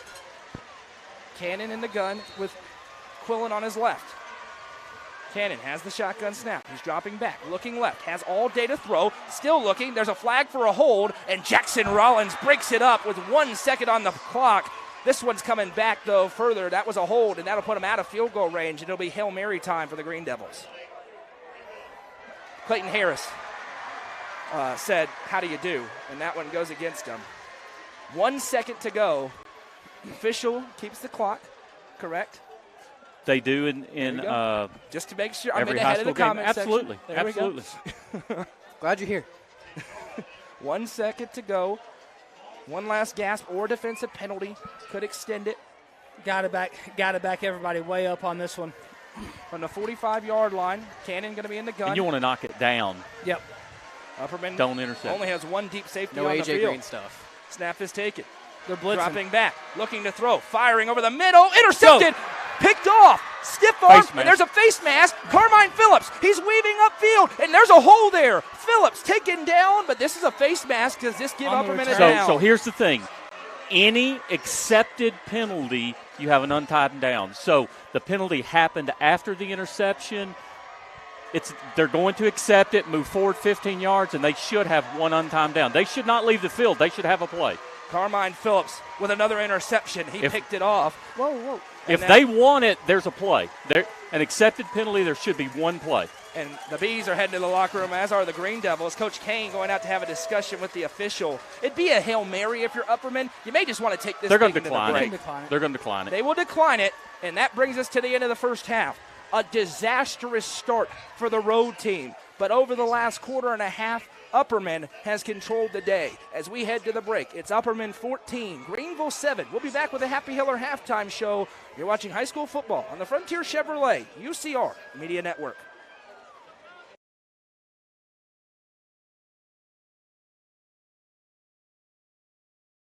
The Crossroads Auction Group are the Upper Cumberland's auction experts. As a full-service auction company, they take your stress away every step of the way. Servicing the entire Upper Cumberland, the Crossroads Auction Group gets your property ready from cleanup, setup, picture taking, up to the auction and beyond. They handle all auctions from estates, residential, farms, land, commercial, and everything else. For more information, visit crossroadsauctiongroup.com or call 931-644-7149 today. The Crossroads Auction Group are proud sponsors of this broadcast on the UCR Media Network. Hone and develop your skills on the court with professional basketball player development from Legacy Athletics. Call 931-303-3356 or follow them on Instagram at legacy_athletics or on Twitter at jwinningham25 for more information today. Legacy Athletics, proud sponsor of this broadcast on the UCR Media Network. Frontier Chevrolet is under new management with a community focus and a huge selection of new and pre-owned vehicles, including the 2023 Chevy Silverado and Chevy Equinox. Frontier Chevrolet should be your first stop. Call Frontier Chevrolet today at 931-823-1255 or visit them online at caseyschevy.com today. Frontier Chevrolet is proud to sponsor this broadcast on the UCR Media Network. Steel Technologies has been part of the Rutherford County community for over 35 years. Their plants in Murfreesboro and Smyrna include over 150 teammates who process coils, metal sheets, and planks for customers across North America. Steel Tech's Smyrna and Murfreesboro plants are expanding, and they need teammates to join their team. With openings including machine and forklift operators, truck drivers, and more, they have the position for you with competitive wages and monthly bonus opportunities. For more information and to apply online, scan the QR code on your screen now. Steel Tech is a proud sponsor of this broadcast on the UCR Media Network. Steel Tech. Faith, family, Steel Tech. Fire and Vine in Cookeville is the Upper Cumberland's home for delicious Chicago-style pizza, beef, chicken, fish, and more. Located in Cookville's historic downtown district, Fire and Vine's food and atmosphere will keep you coming back for more. Take in stunning views with creative food and drinks on the rooftop. Fire and Vine is also home to the UCR Coaches Show on Tuesday nights. Fire and Vine is a proud sponsor of this broadcast on the UCR Media Network. Welcome back. It's time for the Happy Hiller halftime show. Visit happyhiller.com to see how our friends at Hiller can help solve your plumbing, heating, cooling, and electrical problems today. That's happyhiller.com. At the break here in Greeneville, I should say, it's Upperman out of Baxter, leading 14-7. A lot to talk about from this first half. But first, let's take a look around the state at a much shorter than usual Steel Technologies scoreboard. Alcoa leads Giles County late in the second quarter, 21-7. Oakland at the break leads Bradley Central, 17-13. South Pittsburgh over Oliver Springs, 17-0 at the break. Walker Valley trails West, 7-3. And that's the end of the sentence because all the other games are about to kick off in about 1 minute, as it will be over on UCR2, audio only. We're not used to starting an hour early. We're used to having a full scoreboard because we can just rattle them off. As I mentioned at the break here, 14-7. Good opportunity, once again, introduce ourselves. We got people from all across the state watching this one tonight. We're the Upper Cumberland Reporter, the leader in high school sports coverage in our area. Make sure you've liked our Facebook page. Subscribe to us on YouTube as well. And keep your eyes on uppercumberlandreporter.com for the latest coverage of high school sports throughout the area. I'm Noah McKay. He's Justin Matheny, former football coach at Tennessee Tech University. That's right. Played my whole life there from 11 to 17, so know a little bit about Division I football coach. Yeah. Our officiating expert's Jeremy Tollison. And I don't just say that. Jeremy, how many games would you think you've officiated in your lifetime? How many years? As the white hat. As the lead guy. I've had a couple of state championships, probably refereed 50 or 60 playoff games and 300 or 400 high school football games. I've been told you don't know the rules. I saw that. And I actually asked him which rule I didn't know. I mean, it's a fair question. But I think, hey, listen, if he can teach me something, I'm all about learning. If I miss something, would be happy for him to post what I missed. We can discuss that, but he's going to be wrong. Well, right now I've been told we're the Baxter Sports Network. Over on UCR2, it's about to be the Jamestown Sports Network. Takes on East let me tip my cap here to Jeremy because he's humble, right? Oh, he's the man. If you're going to come at me, I'm not going to say teach me something. I'm going to say you can't. So that's okay. I appreciate Jeremy's humbleness because I don't have it. But I do think it's fair. Who are these guys that are talking on? Hey, I've called. And you said it. We are from Cookville in the Upper Cumberland, the hub of the Upper Cumberland. Yes. 5 minutes down the road from Baxter, so this is going to be a little more. 20? Okay. It takes me 20. Well, you live in Allgood. I live really close to Baxter. Thanks for telling me where I live. That's right. Thanks for that. If you want to look at it up. Not a big up. enough place to be telling people where I live. Exactly right. Regardless, one thing I do want to say is we're being a little sarcastic here on air, obviously. Thank you to everybody who's tuning in right now, Absolutely. no matter who you're cheering for, because these student-athletes are putting on a great show. I just had an opportunity at halftime to be a little bit of a smart aleck, so I had to lean into that. These are two elite high school football teams, as we said in the open, going at it, and it's going to be a four-quarter fight tonight, and we do, thanks to our friend Kurt, or his Justin Robert Warren. He's provided the stats from that first half, and they are very interesting to say the least. Upperman has rushed the ball 25 times for 157 yards. They have thrown the ball once. For an interception. It was intercepted. It's the only time they have thrown the ball. Ethan Polk, 11 carries, 101 yards. Bronston Chapin, 9 for 49 and 2 scores. Jackson Rollins, 4 carries for 13 yards. The eye-catching stat, I think, from around the state will be rushing in the first half. Greeneville, 12 carries for 23 yards. Now, they are throwing the ball. They've completed 8 passes for 107 yards between Carson Quillen, who completed a touchdown pass on a trick play, Caden Ball, who came into the game, and Cannon.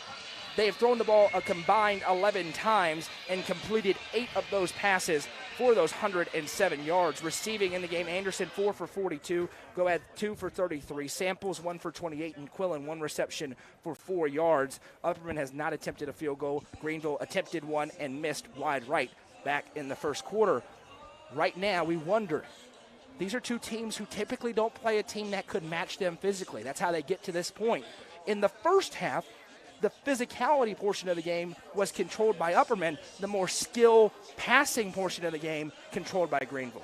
I think that's what we're going to see. I think we're going to see Upperman line up, 2 tight ends, fullback, the rest of the night, use some of that jet sweep, jet motion, little window dressing, eye candy to open up the run game. I don't know that they'll pass the ball again in this game unless they have to, unless they get down for Greeneville, I see them coming out having to go 2-by-2, 3-by-1, and throw this football all over the yard because I'm telling you, they are – Upperman has cut a couple guys loose a couple times, but the pass rush is making up for that. When you drop back the ball for Greeneville, you got to find a way to double and play defense. He can wreak havoc. He's done it several times this year against the world, against some of those teams, and try to drop back and ball once.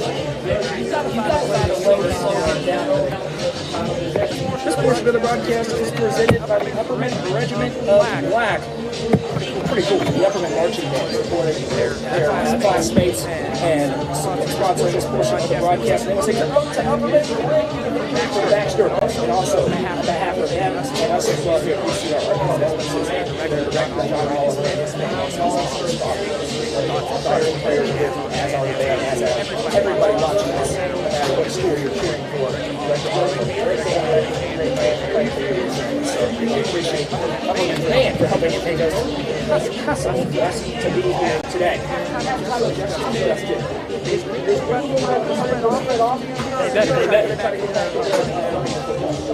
So they're down 7, and we've got 24 minutes left to play. And I don't think every time they run the ball it's a waste of time or they're plays away. It's just not been there. I think they've got so keyed in on limiting Carson Quillen that just kind of throw away plays now. You just can't go all pass against this Upperman defense. They've had an interception there at the end of the half. So I think you'll see them pass the ball like 60, maybe more than that. Now Upperman's got to go in, and they still got to focus on stop the run game. And now they've got to shake it back into this defense. They've got 5 plays, not because earlier in the first half, they're going zero coverage, catch coverage. They were just lining up man-to-man. And I don't think they get that kind of game here we're in the second half. We're going to try to find some ways to maybe get quarters back up, play a shell cover too, and keep some of that stuff in front of you. Apologies for the audio issues. I had to change around something on the secondary thing that we use to put the ads up, and I forgot to unmute the mic there, or mute the mic there. So now it's muted. You should be able to hear us talking about those halftime adjustments there. Green was going to have to spread it out a little bit more and throw the football because Upperman's run defense, which was great all season, and I liken back to a game, different team, the White County game, though, where it was very trip pinion dependent, and White County had a lot of success in the second half spreading it out and throwing the football. Still using trip pinion. We'll see what they do with Carson Quillen. Maybe use him more as a receiver to get him involved. That was going to be an adjustment suggestion for me looking at what Greeneville could do here in the second half.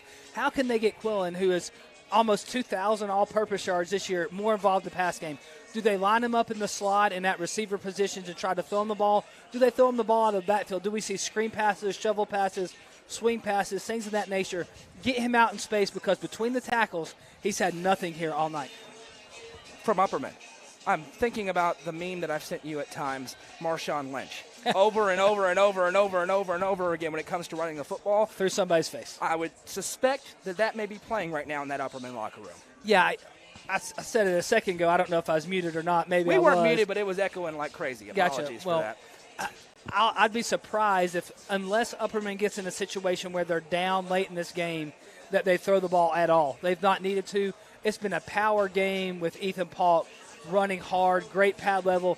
He's done a good job getting hit in the backfield, falling forward, keeping his legs turning. They got Jackson Rollins in the game a little bit. He needs more space than they're playing with. Upperman's putting 11 guys in the box. He doesn't have the room that he's used to having. You know, on Upperman's offense, with that run game, you were talking about the eye candy that is with bringing the jet motion around. Do you think that at some point in this game they do pop it off to Carmine or Branson, try to get him outside? Yeah, absolutely. I think they've done it all, the whole first half and never handed it. That, to me, it goes in the books as a pass if you toss it forward at all. And to try to get on the outside, they've not tried to run a single play to the outside. Everything's hit between the tackles. So if it's something to get them off balance, sure.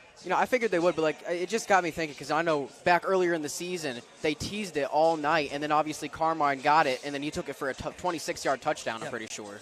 Yeah, and I think that's a great point. You know, that they've teased it in the first half. They've only tried to run up that play one time to Branson for a deep shot, so maybe they've got an opportunity where they can hunt that one up a little later. I want to repeat myself because I believe the audio got a little funky, and this portion of the broadcast is presented by the Upperman High School Marching Band. They want to say good luck to Upperman. They're playing you to victory from Baxter, and on behalf of them and all of us here at UCR, we want to express our condolences to their director, John Oliver, and his family on the loss of his father this week. Our thoughts and prayers are with you, as I'm sure everybody is watching online, no matter who you're here cheering for or not. We're also presented tonight by our friends at McLean Excavating. Sean with McLean Excavating has been awesome throughout this postseason. It's been great to get to know him. And he's such an interesting guy because he's like, I'm not really concerned about the advertising. I'm like, I'd be happy to give you advertising. But tonight, he wants to commend the big crowd that has come from Baxter, the big crowd that's watching online. There's a bunch of people around this state watching. He just wants to tip the cap to Upperman Nation for their support tonight. One thing I noticed, and I told the guys right before kickoff, I feel like the crowd is 60-40, maybe 65-35 Greeneville, and tip your hat to the Upperman crowd for showing up. And they've been loud, too. They've been making a lot of noise over there for sure. They certainly have. This is the Happy Hiller halftime show. When we come back, we'll preview the second half and get right to it. You're watching high school football on the Frontier Chevy, UCR Media Network. Landers Trade, your home solution store at 250 East Stratton Avenue in Monterey. Landers Trade is your home for Milwaukee, Blackstone, and Rocky Boots. Get up to 25% off during our winter closeout sale on select items at Landers Trade. 250 East Stratton Avenue, Monterey, your home solutions store. From the sports field to the hunting field, our friends at Hall Sports and Outdoors can outfit anyone. Located in the heart of Jamestown at 207 South Main Street, Hall Sports and Outdoors carries everything from kayaks, fishing gear, and camo to guns and ammo. With top brands such as Columbia, Timberland, Under Armour, Asics, and much more, nobody can top their selection. Need some custom gear for your team? They also offer uniforms, gear, and custom embroidery. Stop by and see them at 207 South Main Street in Jamestown. Hall Sports and Outdoors, proud sponsor of this broadcast on the UCR Media Network. My name is Lamont, and I'm a delivery expert at Domino's. There's so many reasons to love driving for Domino's. The flexible hours, the training, the people, and of course the pizza. The best part of my job is really bringing a smile to a customer's face. I'm active duty military, and I deliver pizzas part-time for some extra money. Domino's has amazing career opportunities. My franchisee started as a driver and worked his way up to becoming an owner. At Domino's, I have the same opportunity. My name is Lamont, and I am Domino's.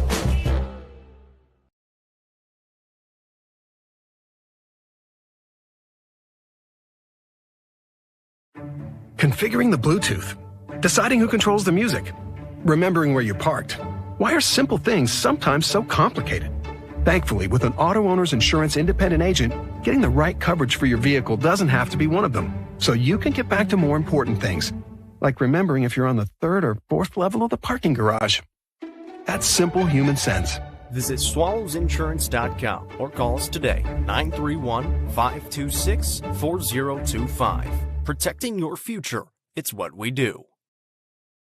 Gentry's Power Equipment is proud to be the presenting sponsor of Upperman Football on UCR. Located at 755 Buffalo Valley Road in Cookeville, Gentry's Power Equipment is your local steel dealer. With a huge selection of outdoor power equipment, including chainsaws, blowers, trimmers, mowers, pressure washers, and more. They are your local one-stop shop for high-quality equipment. Locally owned and operated, Gentry's Power Equipment is proud to support Upperman Athletics and UCR. Want to be in your new home before Christmas? This new construction open split bedroom plan in the Honeybrook subdivision has 1,560 square feet, 3 bedrooms, 2 baths, and features all appliances including a tankless water heater, natural gas heat, and central air. Best of all, the owner is offering a $10,000 credit at closing, which you can use for closing costs or a 2-1 mortgage rate buy down or a price reduction. For more information, call owner agent Sonia Brown, realtor at American Way Real Estate at 931-979-7145 or 931-526-9581. Welcome back as we continue on with the Hiller halftime show, gearing up for the second half. 6 minutes to go. There's 3 on the clock. They'll put 3 more back up there. Noel McKay, joined by Justin Matheny, Jeremy Tollison, who has reffed 1,000 games in his career and actually does know what he's talking about. We're also joined by Caleb McAdams, student broadcaster with the Hive TV. Hallie Ledbetter on the sideline. Upperman win. She'll be joined by Adam Kane after the game ends down there. Happy you could be with us tonight, whether you're watching us here on our Facebook page, on the YouTube channel, or on the NFHS Network. We're happy to be with you. Yes, on the NFHS Network tonight. How about that? How about that? Bitter rivals. No, come together. Not at all. But as we sit here, guys, we read through those stats, and I'll read through them again because I think that there was the potential that it was being interfered with by our sound feedback. So, again, some eye-catching statistics here. Upperman runs 25 times for 157 yards in that first half. They attempted 1 throw, and it was the interception on the first drive. On third down. Greeneville carried the ball 12 times for just 23 yards. They've thrown for 107 between 3 different quarterbacks. Carson Quillen, looking at the stats running in this game, 5 carries, -2 yards. Wow. Upperman has stuffed the run so far in this game, but the passing lanes have been there, and the question will be if Greeneville goes and attacks those more. Couple of blips for Bronsden Chaffin offensively for Upperman, but I thought he's done a pretty good job, and he's done what he's done all season. When there's been a mistake, he's shaken it off immediately and got right back to playing. Yeah, they had the interception on the first drive on third down. They went bunch spot, threw it to the flat real quick. And we say it's an interception, right? It goes right through Fitz's hands, right into the hands of the DB behind him. It was one of those tip interceptions. And then shut down Quillen on 2 plays. They run a stretch pass for an easy touchdown to go up 7-0. Upperman goes down the field here to tie it up, where Bronson I think he put the ball on the ground going into the end zone. Upperman was lucky, very fortunate to get back on top of that one to tie up the game. This portion of the broadcast presented by our friends at Twisted Sifter Sweets. They offer custom cakes and sweet confections made to order that garner rave reviews, using high-quality ingredients to ensure that their products not only look great, but that they taste good as they look. The original creations and signature products are sure to exceed all of your expectations. Make sure you search on Facebook, Twisted Sifter Sweets, to check them out. Listen, if you know me, I'm not going to steer you wrong when it comes to some sweets, okay? I promise you I will not. Our friends at Twisted Sifter Sweets are your one-stop shop. As the teams are starting to reemerge from their locker room, Greeneville out first. Hey, one score update that obviously directly affects this game. Pearl Cone up on Haywood 7-0. Real quick, over on UCR2. They're live now. Audio only. Jacob and Rusty on the call as York takes on East Robertson in the Class 2A semifinal round. Different style of matchup than York had a year ago, where it was over before they got off the bus, but East Robertson, very good football team, going to battle now at Jamestown. Yeah, East Robertson's got all those Groves kids. One of them's committed to Kentucky. One of them's a junior who's one of the top running backs in the state of Tennessee for next year. We'll probably have his pick of colleges he wants to go to play at on Saturday, and a key for York in that game is to shut Isaiah Groves down the best they can early. And to me, Michael Wall has got to have a big night on that line and not let him get running downhill very quick. Still 0-0 there in the first quarter on UCR2. Good crowd listening to them right now. We'll keep you updated on that Pearl Cone Haywood game as well. That 4A state championship game will be next Saturday morning in Chattanooga. At 11 a.m. Eastern time, 10 a.m. Central, if Upperman were to be the team to make it there.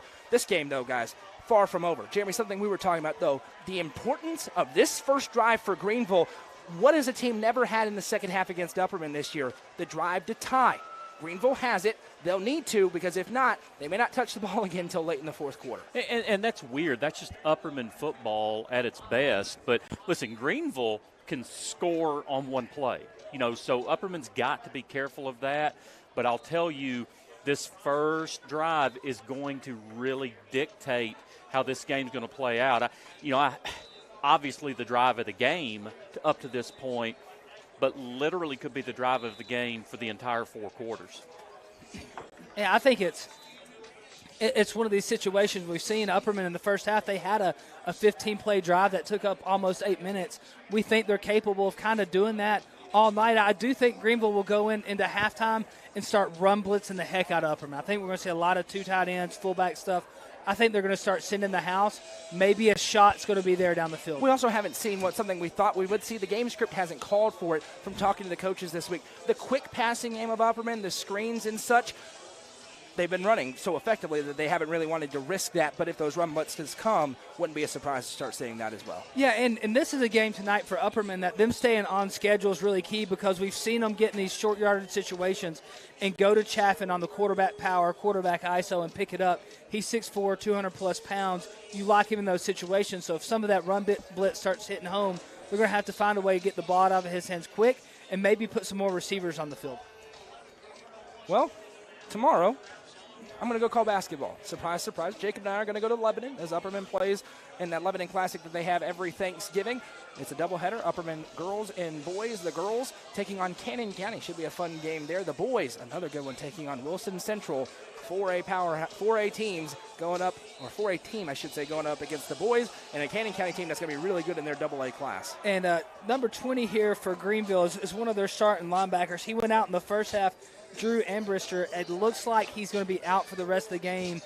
He's over here on the sidelines on crutches. The rest of the team's warming up, so that's a big loss for that Greeneville front seven. Greeneville will receive the opening kickoff, trailing by just 7. Big-time drive coming up here. Score update. East Robertson leads York 7-0 midway through the first quarter there. Again, audio on UCR2 on Facebook. This game has some twists and turns still left in it. You can feel it in the air. Neither team going to go quietly into the night as this is the Final Four matchup. We talk all the time about how the quarterfinals is really the state tournament. Well, this is like a Friday in a basketball state tournament.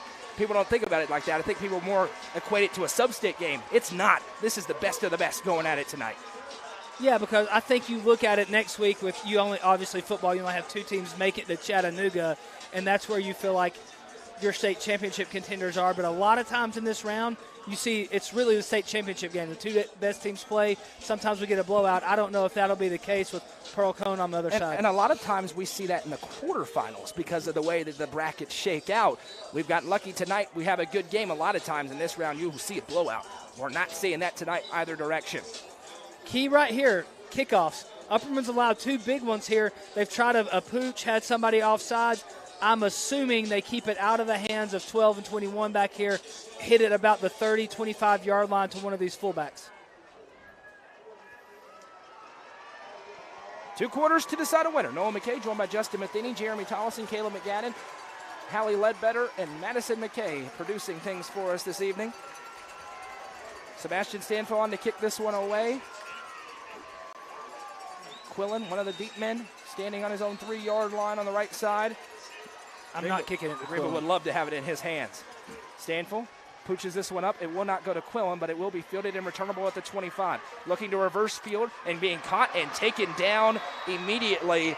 Nice open field tackle made by the Upperman Bees. Number 28, Ramsey Snook, the senior in special teams. And this is the worst starting field position so far for Greeneville as they're on their own 28-yard line. And they did kind of what I thought they would, kick it to one of these fullbacks around that 25-yard line just to keep it out of the hands of Quillen. Really look for Greeneville here to come out, throw this thing around the yard. We saw a couple of quarterbacks there in the first half. This time they're going back to their main starter. That's Corbin Cannon, the senior, 6 foot, 195, trips out to the left side, one to the right. He takes the snap, play fake, fires the quick hitter to the outside. Receiver makes the catch, and he's hit, taken down, cut down by Cam Bush. Been this team's leading tackler for several years in a row. The senior takes him down after a gain of 1. Looked like he did fumble it out of bounds there, too, at the end. Oh, and that actually may push it backwards a little bit. It'll be 2nd and 11. And Greeneville's put the ball on the ground a couple times tonight. All I was going to bring up is some would call for a block in the back there, but he held the block the entire time, so it was good no call. 2 receivers each direction here. Cannon in the gun, surveys the field, takes the snap. He's looking left, being pressured, fires, receivers there, and they dropped it right off his chest. Would have been a first down. Instead, it's 3rd down and 11. A little frustration for the Greeneville fans. It's a cold night. That one hit him in the chest before hitting the hands, and it could ricochet from there. Yeah, I heard me say, oh, no, right there. They're playing match quarters over here to the boundary. The number 2 receiver got by the safety on this side. Upperman's cannot give up one over their head to start the second. Big 3rd and 11 here for Greeneville, trailing by 7. 16 seconds into the 3rd. Cannon takes the snap, flips the ball back, has time, now fires a bullet that's caught, and that's enough for a first down. Talar there, that was a ripped shot off the right arm of Cannon for a first down. And here's what you get. So that inside receiver, number 9, the Willar, he took off and ran by Rollins on the play before. So Rollins really backed up, gave him some space. He sat it down right at the sticks, caught the curl route. Upperman, with it, what they're doing, they're putting 6 in the box here, matching up on quarters on both sides. 1st and 10. Cannon takes the snap, looking left, Tunnel. fires left. Receiver makes the catch, has one man to beat, and he's still on his feet. Hurdles over a defender. It's a foot race, and he will be pushed out of bounds, but not before a huge gain. A tiptoeing Shane Cook, or pardon me, that's Adrian Samples, Darian Samples, who makes the play. Samples, he's wearing 21 tonight instead of 11 as originally listed, but he's able to keep his balance in impressive fashion, and here's Greeneville driving inside the 20 on a pivotal drive. And here for Upperman, that was a tunnel screen, and they had it one-on-one with the safety. Rollins went low. Samples hurdled him. Big play. 2 receivers each way here for Cannon. He takes the shotgun snap, looking left, pump fakes. Now he's being pressured. He's being hit. He's being sacked. Clayton Harris takes him down for the Baxter family dentistry sack. Double digits on the season, and the senior forces a loss of 6. He ran right into him, too. And what they got right there, they're running the pump wheel to Quillen out of the backfield. Upperman did not bite on the cheese. They stayed back. That gave Clayton Harris a chance to get around the end, pick up that big sack. That's a big play here after giving up an explosive. Make it a loss of 7. Back to the 25-yard line. It'll be 2nd and 17 with 10:40 to go in the third quarter. Upperman leads by 7. Greeneville threatening. Trips to the right side. Snap taken. Cannon dropping back. Looking right. Fires right. Quillen makes the reception. Quillen cuts up field with a stiff arm. He's still on his feet past the original line of scrimmage. Finishes nicely. And that makes it 3rd and much more manageable for Greeneville as they get the ball into the hands of their star. And it'll be 3rd down and 7 and a bit slow to get up. And that is big as they're going to wave him off the field, I believe. He's nicked up. Not sure what body part it is. They whistled for him, and I think they're going to – yeah, he's favoring something as he's trying to cut it out. He's a gamer. If he's got a pulse, he's going to be out there, but he's come out on this play, and it's a big one on 3rd and 7. That's a play. Greeneville goes 3-by-1 to the wide side of the field, and they just run everybody off. Had nothing open. Swing Quillen out to the wide side with it, dump it down to him. And like you said, he was able to pick up 8 where there wasn't a real lot there. Trips to the left side, 1 to the right. In the gun here, Cannon. They line Harris way out to the right side. Snap is taken. Cannon going to flip it over into the flat. Receiver makes the catch and then is cut down short of the line to gain, but makes it 4th and manageable, and Greeneville's going to go for this, I would imagine, on 3rd and 3. Make it 3rd and 4 as they spot it actually back at about the 12. It's 4th and 4 here. 4th and 4. My goodness. It's a big-time play, big-time stop here for Upperman because they could take the ball and go this far down the field. It might not be the 4th quarter until the Green Devils already converted a 3rd and long on the drive. The Green Devils break huddle. No Quillen in the game, still off on the sideline being looked at. Cannon takes the snap. He's dropping back, looking left, sets and fires downfield, and it's intercepted. Jackson Rollins picks it off, and Upperman takes it back. Upperman lines up in cover 3. They run 4 verticals.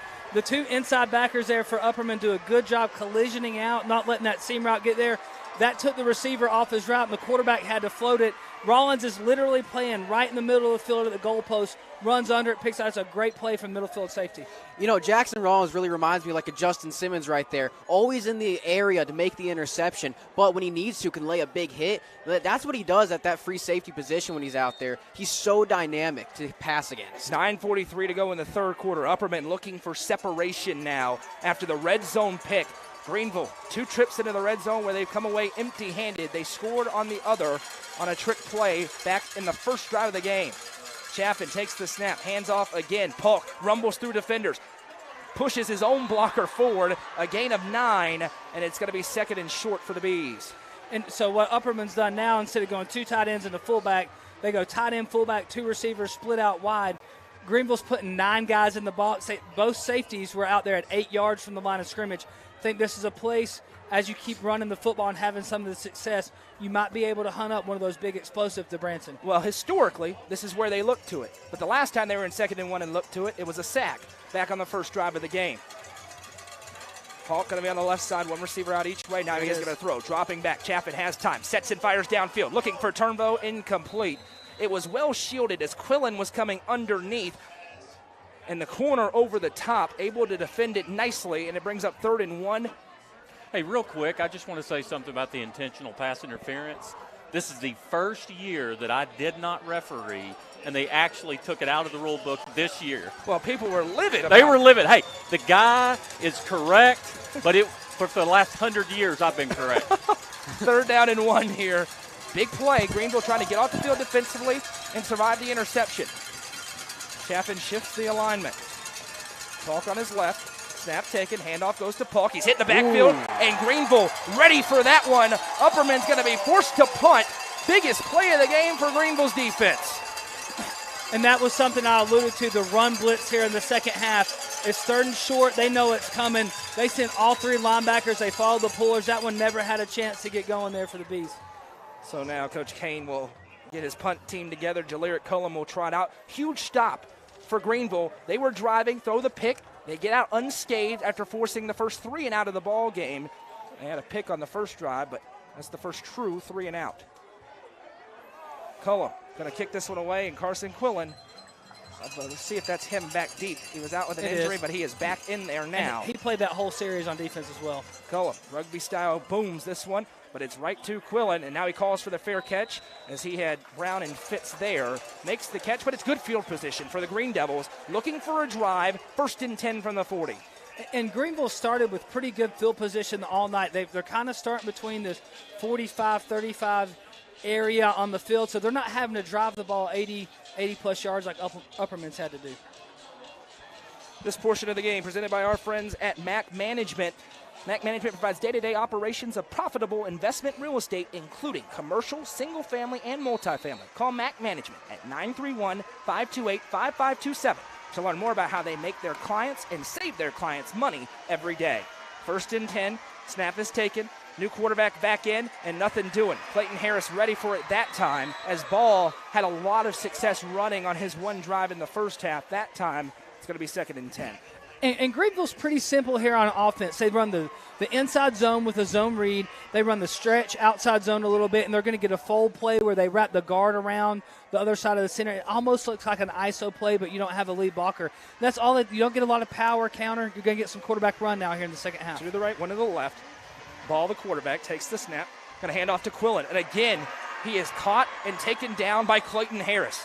Gain of 2. That's now 6 carries for 0 yards tonight for Carson Quillen. And it's going to be a 3rd and 8. They converted one of these on the last drive. Don't need to do it here. They did, and just honestly right there, they didn't block Clayton on that play. He came around. Not sure if that was a zone read, or if it was a zone read, the quarterback should have kept that one because Clayton came screaming down the line. They got him there for a minimal gain.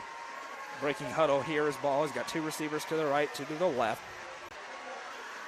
3rd down. Snap is taken. Looking left. Ball holding that ball up. Now he triggers on a quick hitter, and it's incomplete. Through the receiver's hands, and Greeneville will be forced to punt it back to the Bees as now these 2 elite with a capital E defenses settle in. That one, though, possibly could have been converted. Yeah, so Upperman's running cover 3 right here, and they just run it out at the sticks. The inside defender there, Theo Brown, he's collisioning that vertical. He's got to get out under that out route as soon as he comes off, and alert fake in this area of the field. Last week they faked a punt from a little further down against Anderson County, and Carson Quillen scored it on the left side. And he's the up back here. Got to watch a snap to him. They do not. They snap it back to the punter. He gets away a great kick. Wow. This thing is boomed, and Phillips lets it bounce, but it takes an Upperman hop to about the 25. Tremendous punt that time by a really good kicker/punter. That's Quentin Brandon, the senior. 1st and 10 Upperman from the 25 with 6:47 to go in the 3rd.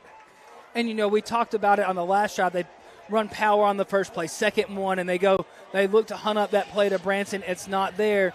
3rd and 1, they run the counter. Greeneville sells out to stop that run and hits them back. So I really think we see them just commit to the run game throughout this whole drive. 1st and 10 Upperman here from the 25, looking for what could be a pivotal score on this drive. Next team to score, no duh statement, maybe the team that wins it. Upperman trying to get ahead by 2 possessions. Chaffin takes the snap, play fake. He's going to keep it himself around the left side. Loses his footing, and the Cowboy arrives for Greeneville. Nice job breaking down in front by Dabney, the senior defensive back. Minimal gain on the play. It'll be 2nd down. And good job of the Greeneville defense right there, staying at home. They had their end crash and take the dive on that play, but the linebacker that scrapes over the top did a good job keeping inside leverage, forcing Chaffin to cut back inside. Didn't have anywhere to run on that one. This is settling into the type of game that I think we thought we'd have the whole way. The first half got a little bit crazy for times, but a defensive battle where yards and points are at a premium. One possession each way for Chaffin. Takes the snap. He's going to keep it himself. The quarterback run game. Looking to get around the edge, and he is tattooed by the Greeneville Green Devils. Several different ones were there, and it's the man we talked about earlier, Emmanuel Dixon, who makes the tackle, and now it's 3rd down and 7 here for Upperman. And Chaffin really didn't have a lot of room or a lot of time to make something happen right there. He kind of slow played that one. The only chance he had was to have really hit it on the snap and get out there and around. That's not what they were looking to do. He was trying to find a crease. Nothing ever developed, and he just got what he could. It's a big 3rd and 8 here for this Upperman Dixon, offense. super impressive, his ability to go sideline to sideline from that linebacker He's nice. spot. He's really nice. Seeing a lot more defensive momentum now. The crowd rises to their feet on 3rd and 7 for Upperman. Motion man across his bush. Snap taken. Play fake. Chaffin's going to keep it himself. Jumps through one. Sticks the ball out. He's short. He'll be taken down. It's close, but it's going to be 4th and half a yard, and probably punting time here for the Bees. We'll see. It's in that territory where if you want to be real aggressive. I mean, they're going for it. They're going for it. At least going to give that hard count that we've seen Chaffin get several people with this year. Checking into the game here for Greeneville, a new lineman. Trying to get a little bit of beef up front with the potential for a power run. The crowd rises to their feet. That can neutralize a hard count a little bit. Loudest they've been all night. 4th and half a yard. They're going to go. Chaffin takes the step. He's got the 1st down and more. Pushing the pile to the 40 for the Baxter Pharmacy 1st down. And there's that dominance from the offensive line that we saw from Upperman in the first half, too. And like you say a lot, Noah, it's 4th and 1, and we're not going for it. What are we doing here? Backed up where you are, though, that's a conventional wisdom says punt it.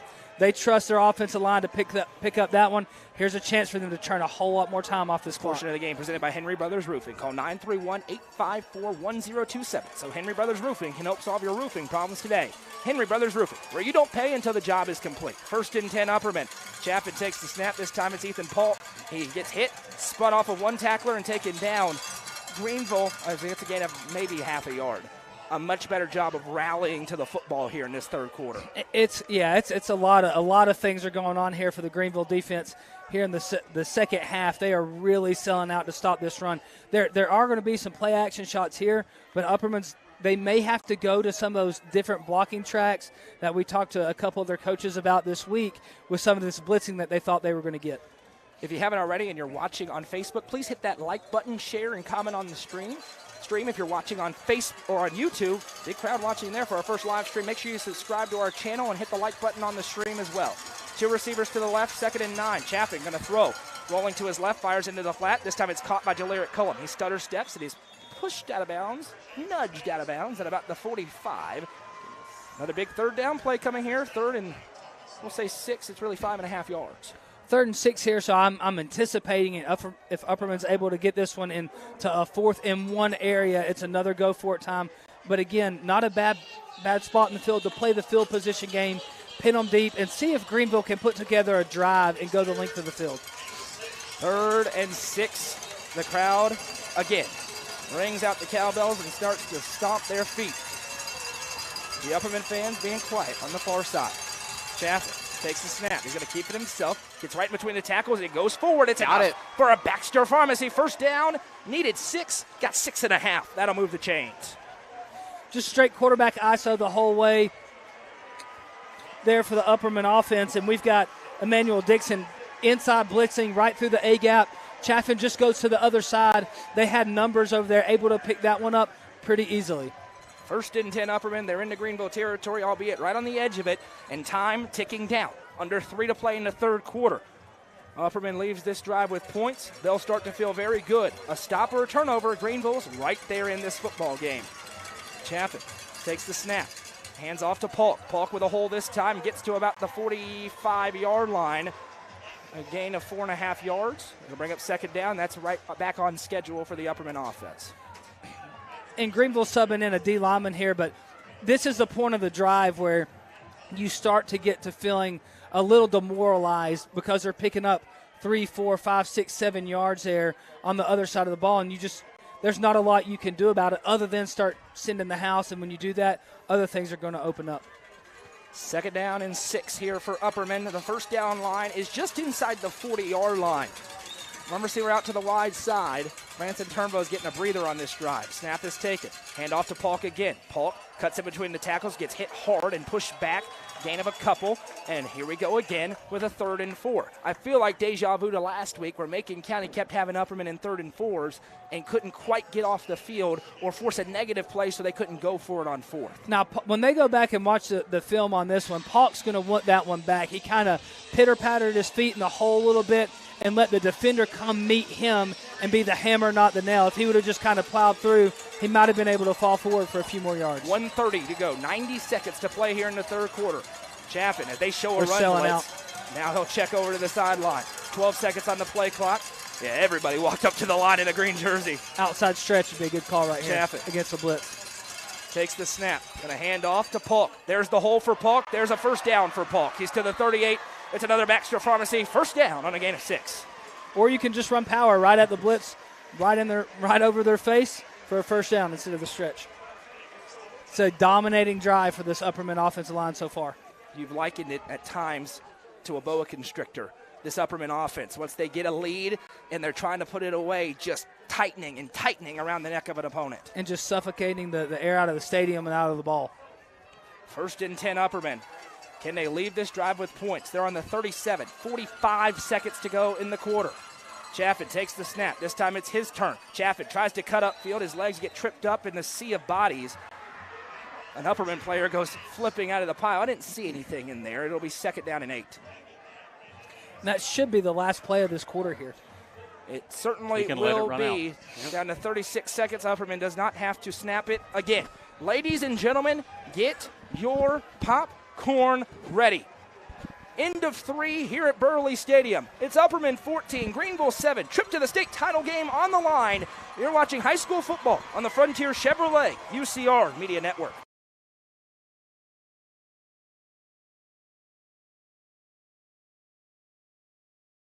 Gentry's Power Equipment is proud to be the presenting sponsor of Upperman football on UCR. Located at 755 Buffalo Valley Road in Cookeville, Gentry's Power Equipment is your local steel dealer. With a huge selection of outdoor power equipment, including chainsaws, blowers, trimmers, mowers, pressure washers, and more. They are your local one-stop shop for high-quality equipment. Locally owned and operated, Gentry's Power Equipment is proud to support Upperman Athletics and UCR.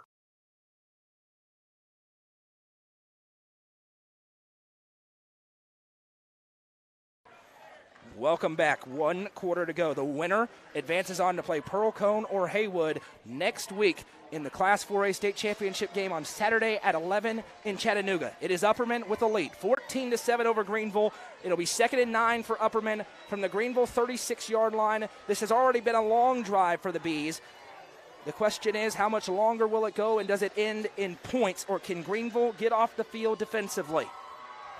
This portion of the game is presented by our friends at Rogers Group. We appreciate their sponsorship for the last couple of weeks here of these streams, making it possible to be live and in color. Noah McKay, Justin Matheny, Jeremy Tollison, Caleb McAdam, Hallie Ledbetter, Madison McKay, all here for UCR. Goose and Maddie are here as well. Content for the website coming soon. See, Upperman's got a huge advantage here because even if they just get a field goal out of this and continue to stall out this drive, they're still able to get in a great situation. Greeneville loading up the box. Snap taken. Handoff goes to Polk. Polk rumbles through. He's hit, but taken down at about the 37. It's going to be 3rd down and 5 or 6 yards, and here you're in 4-down territory, Justin, so you're looking to get 3 or 4 if you're the Bees. And they ran counter right there, and Polk did a good job. Sometimes on counter you want to let that one bounce outside, let the 2 pullers, whether it's the H-back and the guard or the tackle, to set those up. Instead, he hit that one inside under the pullers to get what he could and make it a 3rd and 6. 3rd and 6 for the Bees. They're on the Greeneville 34. The home crowd making noise again. 22 in the box. Old school football tonight. Chaffin has the snap. Looking to carry around left side. Greeneville ready for it. They stand him up. No gain on the play. It's 4th down and 6. It's decision time for Adam Kane. He's in no man's land here, though. Yeah, if they go for it on this one, I'll look to see one of those rollout passes that they'll get Bronson on the edge and give him the run pass option. If you decide to punt this one from the 34, there's not a lot of field position again. It looks like they are lining up to go for it, bringing in 3 or 4 more receivers. Yeah, Rollins checking in, Turnbow back in, Phillips back in. Got to hurry up, though. There's 15 seconds They may on the burn play the call. timeout here. 16 seconds now as they'll give the play call in. 13 seconds. Big play here in the ball game, ladies and gentlemen. It's going to be great field position if they don't convert. 9 on the play clock. Coach Kane saying, go, go, go. Receivers trotting out. 3 seconds. Chaffin takes the snap. Handoff to Rollins, and Rollins gets hit and taken down short of the line to gain. They tried to surprise with the run, and Greeneville got just enough of Rollins to bring him down. Turnover on downs, and the Green Devils have a chance to go tie or take the lead. They do, and that whole sequence right there was just, it didn't feel good. I actually thought Rollins false started as the play clock was running out. It didn't get called. They come up short. This is actually one of the worst field positions that Greeneville's had to start. Coach Kane really feeling good about how his defense is playing right now. Well, now Greeneville's had 2 chances to tie. This is their 3rd. Doesn't happen a lot against either one of these teams. Once they have a lead, you can usually forget about it, but this is the semifinals. It's not a usual week. Upperman's defense trying to bow up. Greeneville's offense looking to solve them. The only time they scored, first drive of the game after starting on the Upperman 18. Cannon takes the snap. Play fakes, he keeps it himself around the end. Harris trips him up, and Cannon will be taken down after a gain of 5. Again, another example, Justin, they are selling out to try to stop Carson Quillen. 2nd and 6. As they should, and Clayton did what Clayton's doing right there. He's screaming off the edge, chasing the dive. He sat it down, pivoted back out to take the quarterback, slowed him up just enough so he didn't get down the hill north and south untouched. This portion of the game presented by Baxter Family Dentistry, your hometown dentist for all your dental needs. Now accepting new patients. Call 931-858-3181 to schedule an appointment with Dr. Matthew Whitson. 2 receivers to the right, 1 to the left. Handoff to Quillen, looking for the edge. Quillen still on his feet. He's going to get caught from behind. Now he's still on his feet, and this is going to turn into a humongous loss for Greeneville. He was able to escape, and it lost a few more yards, and from 2nd and 6, it's going to be 3rd and 13 plus. That is complete pursuit, team speed by Upperman. They're stringing that out, stringing out. Quillen reverses field, goes backwards, and when you start doing that, you're starting to, he's a guy who can do it, right? But as a coach, that's a tough one. Puts him in 3rd and 12. They converted a 3rd and 11 in this half, trying to get aligned properly as the Upperman defense. Cannon got single coverage everywhere. He's dropping back, being pressured, being hit. Ball is out. It's incomplete. They rule it incomplete, but it's still going to be a punting situation on what will be 4th and 13, and there are 8 minutes and 59 seconds to go. Hey, I believe that's a great call by the wide out there. Arm looked to be going forward. You cannot give a cheap fumble right there to Upperman. I think it's the right call. That's only a fumble if Joshua Dobbs is doing it against Jacksonville. Other than that, it's definitely an incomplete pass. That's fair. So Upperman's defense gets off the field. Again, the run defense has been unbelievable all night long against one of the top backs in the state. Carmine Phillips back deep to receive the kick. This young man has a big-time leg on him. The punt is away. It's another skying kick. Phillips ranges back, and he's able to make the catch. That's uncharted territory for Carmine back there, but he fields it on the 32, and now Upperman trying to end this game. Can Upperman do Upperman things right now? Last week, 10 minutes and 56 seconds remaining. Upperman gets the ball back up 3. Macon County did not touch the ball again. Different challenge. They're on the road tonight against the undefeated Green Devils. Upperman looking to do the same thing, although I do think they would take a quick score here as well. And you talked about Phillips having to do uncharted territory, catch a punt like that. That's a huge ball to catch because he didn't give up 30 yards of crucial field position here, letting that one hit on this turf and let it roll out. 1st and 10. Stick around postgame for the Swallows Insurance Agency postgame show, where we'll have the Nelson Trophy and screen printing player of the game.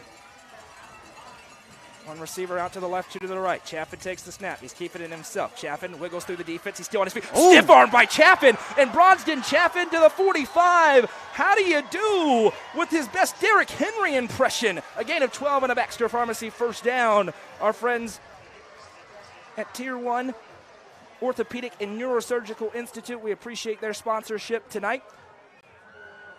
They provide complete orthopedic and neurosurgical care to the Upper Cumberland, including fracture care, sports medicine, hand, shoulder, foot, and ankle, and joint replacement, along with spinal surgery, physical therapy, and an orthopedic urgent care. They participated in keeping the Bees on the field this season, and congratulate them on their run towards a state title.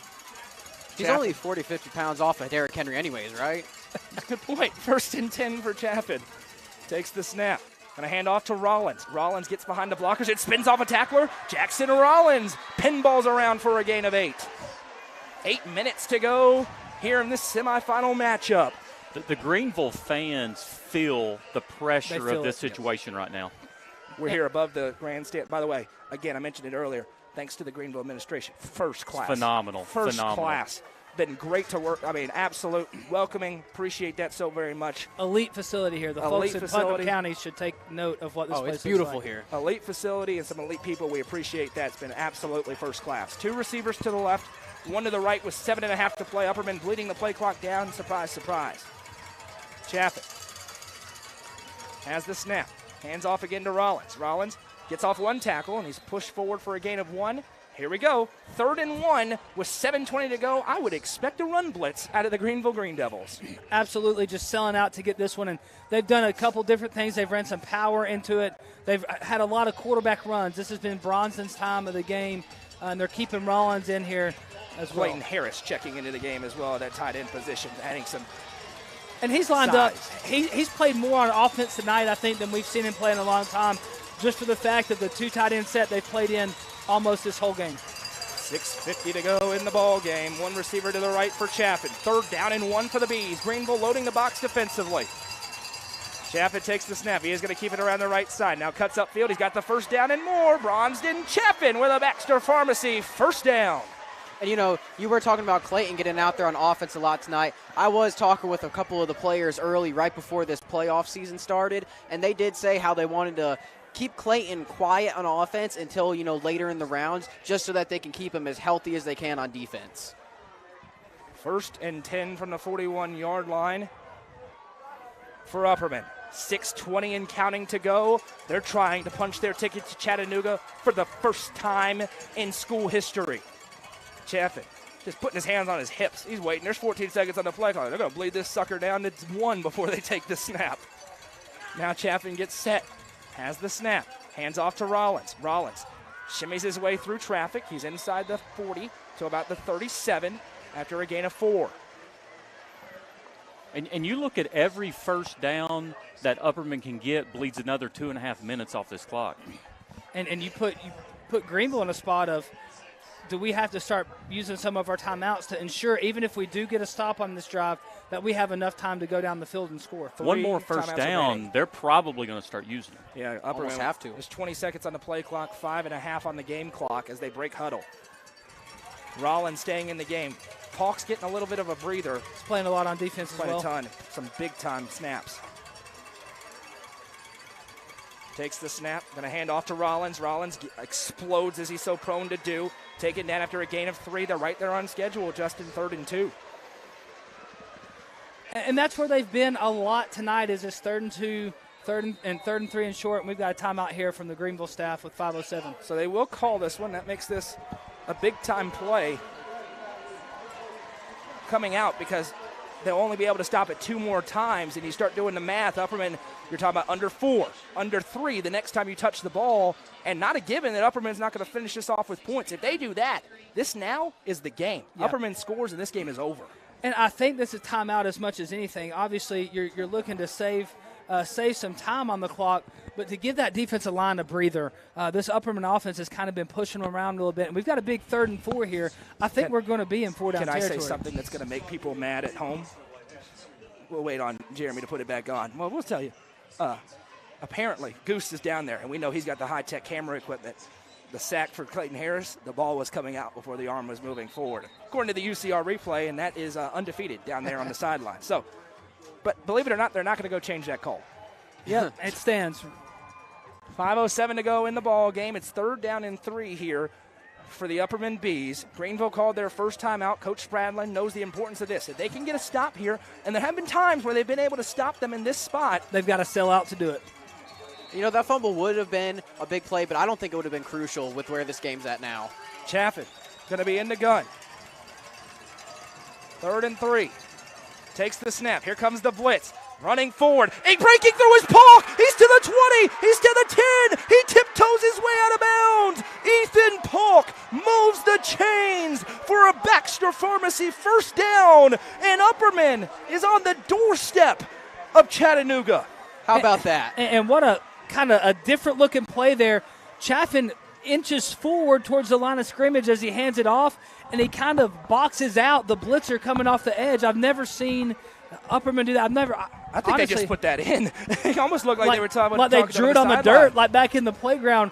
What an unbelievable play call right there, because Chaffin shielded off that defender. 4:59 to go. 1st and goal, Bees from the 6. Up by 7. Huge plays here. Chaffin takes the snap. Hands to Polk. Polk over right tackle. Down at the 1. 2nd and goal, and if you're Upperman, as long as you score, you're okay with that because you're bleeding this clock down even further. Yeah, it honestly doesn't matter as long as they punch the ball into the end zone here.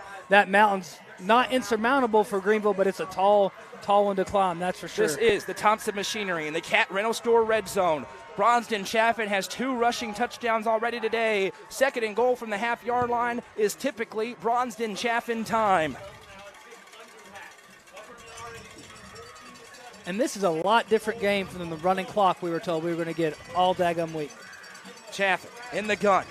Big boys everywhere. Here we go. Snap taken. Handoff. Polk falling forward. I'm not sure if he got in here. Think he's just short. Still waiting on the signal. And he's going to be down. The clock continues to run. Coach Spradlin holding on to the timeouts. You couldn't get it any closer. It's 3rd and goal from the 3-inch line.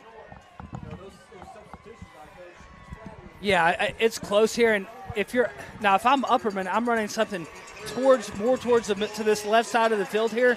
That way, if you don't pick it up and you decide to kick the field goal, you're right in the middle of the field. It's a lot easier to kick than kicking from the hash over here. 3 minutes, 30 seconds to go in the ball game. Upperman with a 7-point lead. Polk on the right side of Chaffin. Everybody in the game in the box.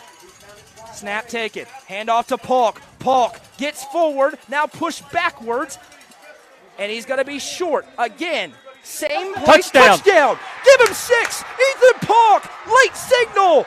It's an 11 Oak Nutrition touchdown, and Upperman on the doorstep of the state title game. Wow. I mean, this has been a game that you kind of couldn't have expected. You know, we obviously were thinking this was going to be a back-and-forth battle, obviously defensively, and now Upperman taking a 2-score lead honestly baffles me. I thought this was going to end up being a 3 or 7-point game. Ethan Polk from a half-yard out. Stanfo on to kick the extra point as Upperman leads by 13 on the road in the semis. Hughes to hold. Snap, set, kick. Good. 3:14 to go. Upperman leads by 14, and the fans who made the long trip from Greeneville can feel it now. They're making a ton of noise. And that's a 10-play, 5-minute, 15-second drive, almost 5.5-minute drive there. I'm about to sneeze. Sorry, a 5.5-minute drive there for Upperman to just completely put their foot on the throat of Greeneville in this game. Almost knocked the lights out. It takes some guts She's to not sit singing preseason and say 15-0 when you've never done it. Upperman now trying to bow up on defense for the next 3 minutes and 14 seconds and get one game away of what they made no bones about was their ultimate goal, which was a Dayton-Chattanooga against Pearl Cone or Haywood. And they've never even been 14-0. And, you know, if they win this, they've already made history. 3:14 to go, and Upperman knows better than anybody in a semi. That is enough time as they almost came back to beat Alcoa in 2018. And this is a Greeneville offense that can be explosive. Stanfield gives another pooch kick. Got to be fielded on the 20-yard line. Looking to set up a return. Splitting the defense. Opportunity here. Taken down at about the 42. Nice return that time for Greeneville. 3 minutes and 6 seconds. They still have 2 timeouts. They're looking for a quick hitter here. They've got to score quick to give themselves a chance. You could hear a pin drop on this side of the stadium And, right and now. here's the thing. We've got some Greeneville fans that have packed their stuff up and are leaving. This game is not over, I promise you. Front runners. Greeneville can score quick. Especially in a game of magnitude like this. 1st and 10, 2 receivers each way here for the Green Devils. Upperman's defense looking to ice this one away. Cannon takes the shotgun snap. He's dropping back, looking right, fires right. Receiver makes the catch and will dip out of bounds. That's Anderson. Upperman content to give that up, but getting out of bounds stops the clock and allows Greeneville to set up what they want on offense. And you said it, content to give that up. They're playing soft coverage right here. This is going to look like the end of that Lebanon game where Lebanon moved up and down the field, dinking it and dunking it. 2nd down and 2 here. Cannon takes another snap, dropping back. Here comes Harris, fires the pass. It's caught while falling. You know, just to mention it too, these teams have 2 and 3 timeouts respectively as well. So even if they do get in a scoring position here, Greeneville, Upperman still has all 3 timeouts if somehow they have to go down the field to make it score. 2 receivers each way here after the first down pitch and catch here. Cannon starting to fill it a little bit. He has open passing lanes. Now he's looking deep downfield, looking for the shot. Receivers there, and he makes the catch. Touchdown Greeneville as he finds Zayden Anderson on the go route. They've looked to it. Greeneville still alive on the long touchdown throw from Cannon to Anderson. And simply put, that's just a takeoff on the outside, a takeoff on the inside, and they're just throwing one up to one of their guys, and he went and made a play. First time I've seen all season someone get behind turnbuckle. And 2:39 to go in the game. Enough time for Greeneville that they don't have to recover the onside kick with 2 timeouts in their pocket. They did what we just said, Jeremy. They scored quick. Don't tune out just yet. Kicking unit on here. Big extra point. Snap. Set. Kick is good. 2:39 to go in the ball game. It's 21-14. Upperman in front, but Greeneville answers a long drive with a quick one. Really nice throw from the quarterback to the receiver, Anderson. We just burned him on the takeoff, as you said. You know, I've seen it all year. Upperman's defense has always kind of been that bend, don't break mentality. If you ask me, that's kind of the first time in this game, at least, that they've broke. This portion of the broadcast presented by Twisted Sifter Sweets, offering custom cakes and sweet confections made to order that garner rave reviews using high-quality ingredients to ensure that their products not only look great, but they taste as good as they look. The original creations and signature products are sure to exceed all of your expectations. And on that last drive, right, you're getting a lot of those out routes thrown right in front of you, and as a competitor, as a DB, you want to get up there and you want to challenge and contest those throws, and the second they did that, they got behind them. So it's just one of those things that you've got to be aware of. You've got to know what's coming, and Upperman will definitely have their hands team. There's a lot of big boys up trying to block for a couple of receivers who are on that second level of the defense as Upperman prepares for a potential onside kick. Again, Greeneville does not have to onside kick, but they may want to with the way they Let's remember, if they do, they cannot block Upperman until the ball's went 10 yards. So a big onside kick they are setting up for it appears. There's the onside kick. Takes a good hop, and Cam Bush says, I'll take that. Upperman recovers on the 49, and with 2:38 to go, a Greeneville player slow to get up. Hopefully he is okay. Clayton Harris says that he thought it was a little bit of a flop as he goes down as well. Upperman feeling it, but again, Greeneville, 2 timeouts. If they get a stop, they're going to have a chance to drive to tie or win. Upperman looking for a couple of first downs. Yeah, and what Greeneville's going to have to do, they're going to have to use their timeout. So even if Upperman, if you're not able to punch this one in here, make them use their timeouts, run an additional 40 seconds off the clock so they're getting the ball with around a minute and a half to play and the whole field to go. You want to get first downs here because they've proven what they can do in the passing game, so you just want to end it right here. 1st and 10, Upperman from the 49-yard line. Chaffin breaks the huddle. Greeneville going to be selling out to force a turnover here. The crowd now has life again. Chaffin has the snap, going to hand off to Polk. Polk hitting the backfield and slung down after a loss of a yard.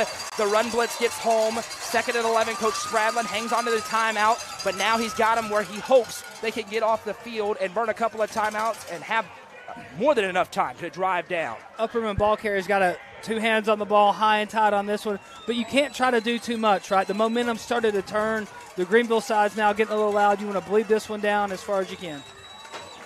You may run the play clock down and burn a timeout at some point if you're Adam Kane after have the game turn just a little bit there. Breaking huddle is Chaffin. Polk stays in. No receivers outside of Fitz, who's in tight on the field for Upperman. 9 seconds on the play clock. Chaffin Here comes the blitz, snap taken, handoff to Polk again. Polk gets hit hard in the backfield and taken down. And there's the timeout by Coach Spradlin. Greeneville feels like they're going to have a chance to go tie or take the lead with 1:48 to go. It's 3rd down and 12. And it's gut check time for the Upperman offense and the defense over there on the sideline, because honestly, you don't feel great picking up 12 yards with how Upperman's been playing on offense, because they're not going to put this one in the air. They're going to run it. You know Greeneville's selling out to stop it, so compose yourself. Take your time to get over here, get a breath. Know you got to go play some elite defense and not let these guys behind you to tie this one up. And really, they may feel like they have to go for 2 in this situation. Yeah. Upperman drove down the field to score what felt like may have been the game-winning touchdown. Score update, East Robertson leads York 14-7 late in the second quarter over on UCR2. Good one developing there. East Robertson led 14-0 at one point. But again, Upperman drove down. Greeneville answered in the only way they could to have a chance. Quick hitter for a touchdown. They're playing the comeback game well, but there's still more steps to that if you're a Green Devil fan. And for Upperman all night, they've ran solid between the tackles. I think right here is the time you look to get something going outside. You want to stay in bounds, right? You don't want to give Greeneville an extra one, but get something going outside here because they're selling out between the tackles to stop this. And they may play fake and Chaffin take a sack if it's not open. Wouldn't stun me here. One receiver out to the wide side. Chaffin gives the hard count. Greeneville does not oblige. 17 on the play clock and counting down. Clock stopped after the timeout. Chaffin gets the new call, checks it into Polk. Snap taken. Chaffin going to keep it himself around the right side. Looking for the edges to the 50. Chaffin's to the 40. He cuts upfield, and Chaffin close to the line to gain. If it's a first down, it's over. But it's still 4 down territory. It's so close. It's close. He puts it down, and they're going to have to measure this from an inch away if they can't get a great look at it. They've called 4th down. It is 4th and an inch, and Upperman's going to go for it. We're about to have the game on the line right here. Clock's running. Greeneville has the timeout. They have not taken it yet. It is 4th down and half a yard from the 39-yard line. So what Coach K needs to do is let this wind all the way down, just chill for a minute, take the timeout, get the play call you want. He's holding them up. He's got them holding up. Chaffin makes the play. Coach Kane's calling out to him saying, wait, to his sophomore quarterback as the time ticks away. There'll be a minute or so on the clock if they do that. Chaffin looks over to the sideline, and now he just waits 2 seconds. One, as Coach Kane calls the timeout with 59 seconds. We talked about it pregame, Justin. The Bronston-Chaffin factor, the thing that makes this Upperman team different than the last 2 teams that made it to this round. That time on 3rd and 12, he gets 11 3/4, and now Upperman has the ball in his hands with a chance to punch their ticket to the state title game. And the ball's going to stay in his hands right here. They just hit him on an outside running play because of Greeneville selling it on the inside. I'd run the same play going the other way right here. Give him a chance. I know we want to thank, almost 3,000 live viewers watching this thing at home. I appreciate you guys tuning in. It's been a dandy up here in Greeneville tonight. And you called it, Justin, the outside run that time. They did, and Chaffin wisely cut it up at the right time, stayed in bounds. Still 1 timeout left for Greeneville, but a first down means Upperman can put their knee on the ground. They don't get it. Greeneville has a great field position and a minute to try to go tie. And a timeout as well. That's going to loom large right here because they didn't take it. They let it run all the way down. There could be a minute and a half left on this clock had they taken that one. Here we go. 4th and inches. And you're going to see an all-out assault up front by Greeneville to try and get home and stop this run. Chaffin lines them up. Gives the hard count. They don't jump. Checks over to the sideline. Still 15. Coach Kane still has 2 timeouts left. I don't know if he can burn them, Jeremy. That's a huge question. He can go back to back. He's going to take another one. He sees what they're lined up in. You see over here, and there's the timeout by Coach Kane. It's intense in here right now. This is the game. This is the season right here. It's a big play. I mean, you said it. It's a season for both of these teams. If Greeneville's get a stop, they still got a heartbeat. If they don't, it's a ball game, and Upperman's going to Chattanooga.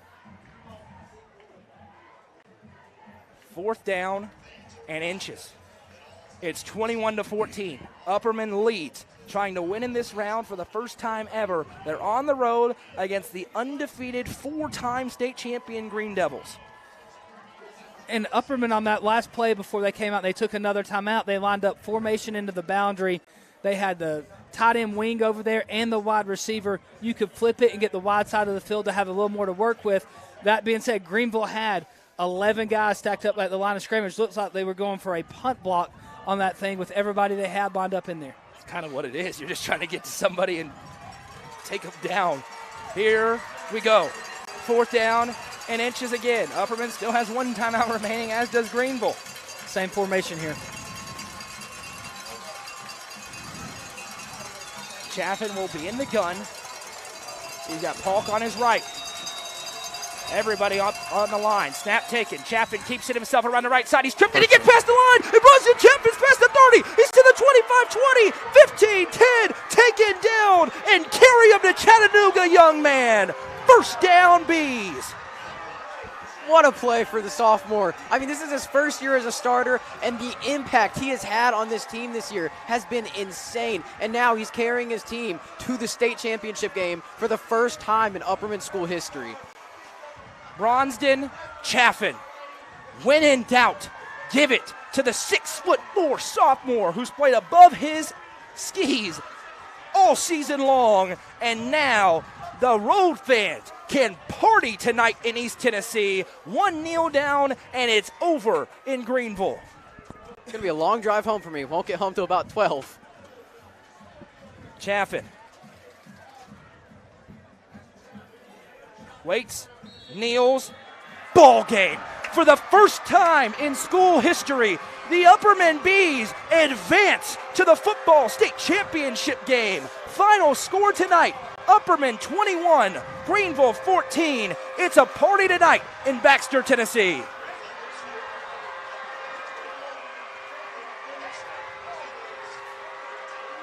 Not many people from around this state gave this football team a chance to win. They made their intentions clear. They were coming to Greeneville to have a fight tonight, and they brought the fight to an elite football team, a great football team. But tonight, the more physical football team won this game. You said it. All night, that Upperman offensive line created holes. It was my biggest question mark of the game, is could they move this front from Greeneville? It was the biggest front they would have played all year, and they did a phenomenal job. That offensive line, tip of your cap to them. They're my Nelson Trophy and screen plenty player of the game. I know we don't like to give it out to a group. Those guys won that football game for that team tonight. Hey, Noah, I don't want to interject because I agree with your pick, but I also think you have to give it to the defensive line because what did they hold him to rushing? I think negative yards. So what I'm saying is both lines won this game. Both lines won this game. It was a game decided on the physical front. As we welcome you to the Swallows Insurance postgame show, I think back, Justin, to 2 years ago before the Elizabethton game, and we said the more physical team wins this time of year. And you've said that since, and tonight that absolutely held true, as Upperman was the more physical football team, and they're going to Chattanooga because of it. At this time of the year, in playoff football, it's when it means the most. Who can line up and do what they do? Both these teams were a run-dominant football team, and Carson Quillen, as my tally, the last time he touched the ball, he had the big 8-yard loss. That's going to put him at negative yards rushing. That guy had almost 2,000 all-purpose yards on this season. Upperman dominated their will. They dictated the pace of the game. They dictated the flow of the game. And this sure as heck wasn't the blowout running clock that we were told all week by these goobers on the website that we were going to have. And now, forget a huddle. They're going to go party with their fans who have made the trip to Baxter, who were awesome tonight on the other side of this stadium. They were loud, they were into it, and they have a right to have a celebration this evening because they earned a hard-fought victory. Hey, the rest of this week's going to be a lot of fun for these guys. They're going to enjoy it. They're going to have a big game there Saturday in Chattanooga against a team yet to be determined. I know we'll go through the scoreboard and get a little update here, but, man, what an awesome atmosphere. Pearl Cone up 21-14 over Haywood in the second quarter. Unbelievable. As you see, just an insane celebration here tonight. And let's also, because we're going to talk a lot about Upperman, tip your cap to the home team tonight. That is a great football team. Greeneville, big, fast, physical, notwithstanding tonight.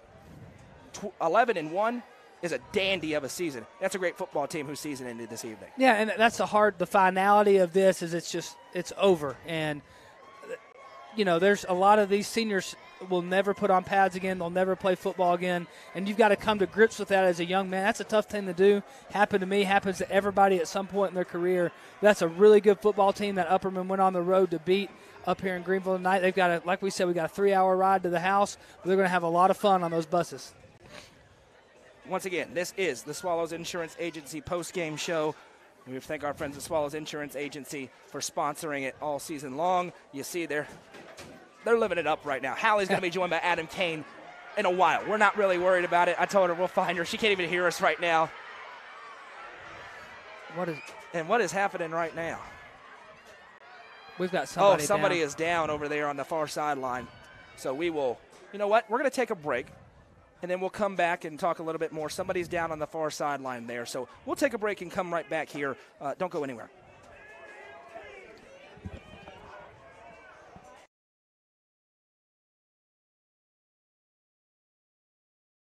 Gentry's Power Equipment is proud to be the presenting sponsor of Upperman football on UCR. Located at 755 Buffalo Valley Road in Cookeville, Gentry's Power Equipment is your local steel dealer. With a huge selection of outdoor power equipment, including chainsaws, blowers, trimmers, mowers, pressure washers, and more. They are your local one-stop shop for high-quality equipment. Locally owned and operated, Gentry's Power Equipment is proud to support Upperman Athletics and UCR.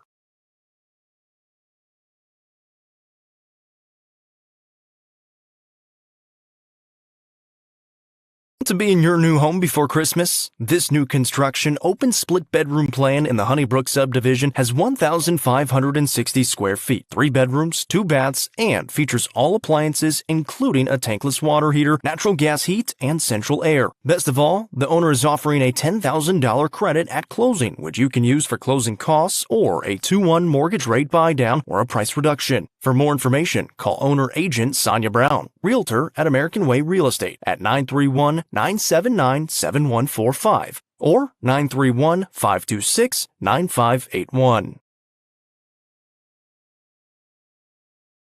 The experts at the South Willow Auto Clinic are your hometown auto doctors. Located at 640 South Willow Avenue in Cookeville, get your oil changed, tires rotated, and fluids filled. Need other repairs? Stop by for his same-day free diagnosis and estimate. South Willow Auto Clinic is a longtime supporter of student-athletes throughout the Upper Cumberland. South Willow Auto Clinic, proud sponsor of this broadcast on the UCR Media Network.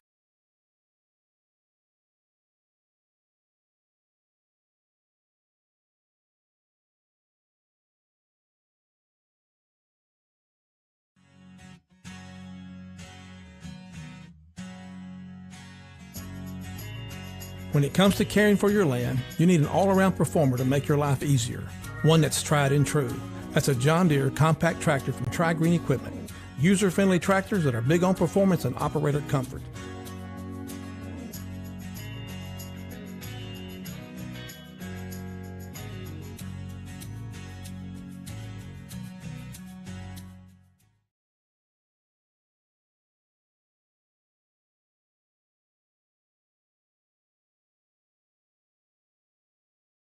The Crossroads Auction Group are the Upper Cumberland's auction experts. As a full-service auction company, they take your stress away every step of the way. Servicing the entire Upper Cumberland, the Crossroads Auction Group gets your property ready from cleanup, setup, picture taking, up to the auction and beyond. They handle all auctions from estates, residential, farms, land, commercial, and everything else. For more information, visit crossroadsauctiongroup.com or call 931-644-7149 today. The Crossroads Auction Group are proud sponsors of this broadcast on the UCR Media Network. Hone and develop your skills on the court with professional basketball player development from Legacy Athletics. Call 931-303-3356 or follow them on Instagram at legacy_athletics or on Twitter at jwinningham25 for more information today. Legacy Athletics, proud sponsor of this broadcast on the UCR Media Network. Frontier Chevrolet is under new management with a community focus and a huge selection of new and pre-owned vehicles, including the 2023 Chevy Silverado and Chevy Equinox. Frontier Chevrolet should be your first stop. Call Frontier Chevrolet today at 931-823-1255 or visit them online at caseyschevy.com today. Frontier Chevrolet is proud to sponsor this broadcast on the UCR Media Network.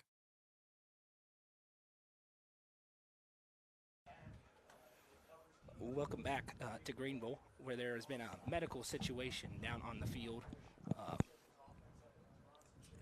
The final score was Upperman 21, Greeneville 14. We were going to do a post-game show, but as the medical situation is down there on the field, we won't speculate at all other than to say we're praying for whoever it is down there. And that's all we will say right now. We are praying fervently for him down there, and you as well at home for the Upperman fan who is down right now being tended to. So pray, absolutely pray right now as hard as you can if you're at home. And that's what we will say. And we are going to end the broadcast there tonight. We will update tomorrow morning with a little post-game thoughts probably. But for tonight, that's the appropriate thing to do. We will update on this situation if any updates are necessary. And if we hear anything that needs to be updated, you have my word on that. But right now, we're not going to speculate in any way, shape, or form, because when things like this happen, you can get faulty information and various information, and we're not going to do that here. That would be irresponsible. So pray fervently. It's an Upperman fan down now. He's being tended to by medical personnel, and we will sign off from now. We are sure that it was not a player. So that was a question. We are positive it's not a player. And the only reason I'm not saying a name is because I have heard a couple of different names, and so I do not want to say a name that is incorrect. But please, for an Upperman fan, pray fervently for him. And we will end the broadcast here tonight. It's your final score from Greeneville. Upperman 21-14. More to come to UCR.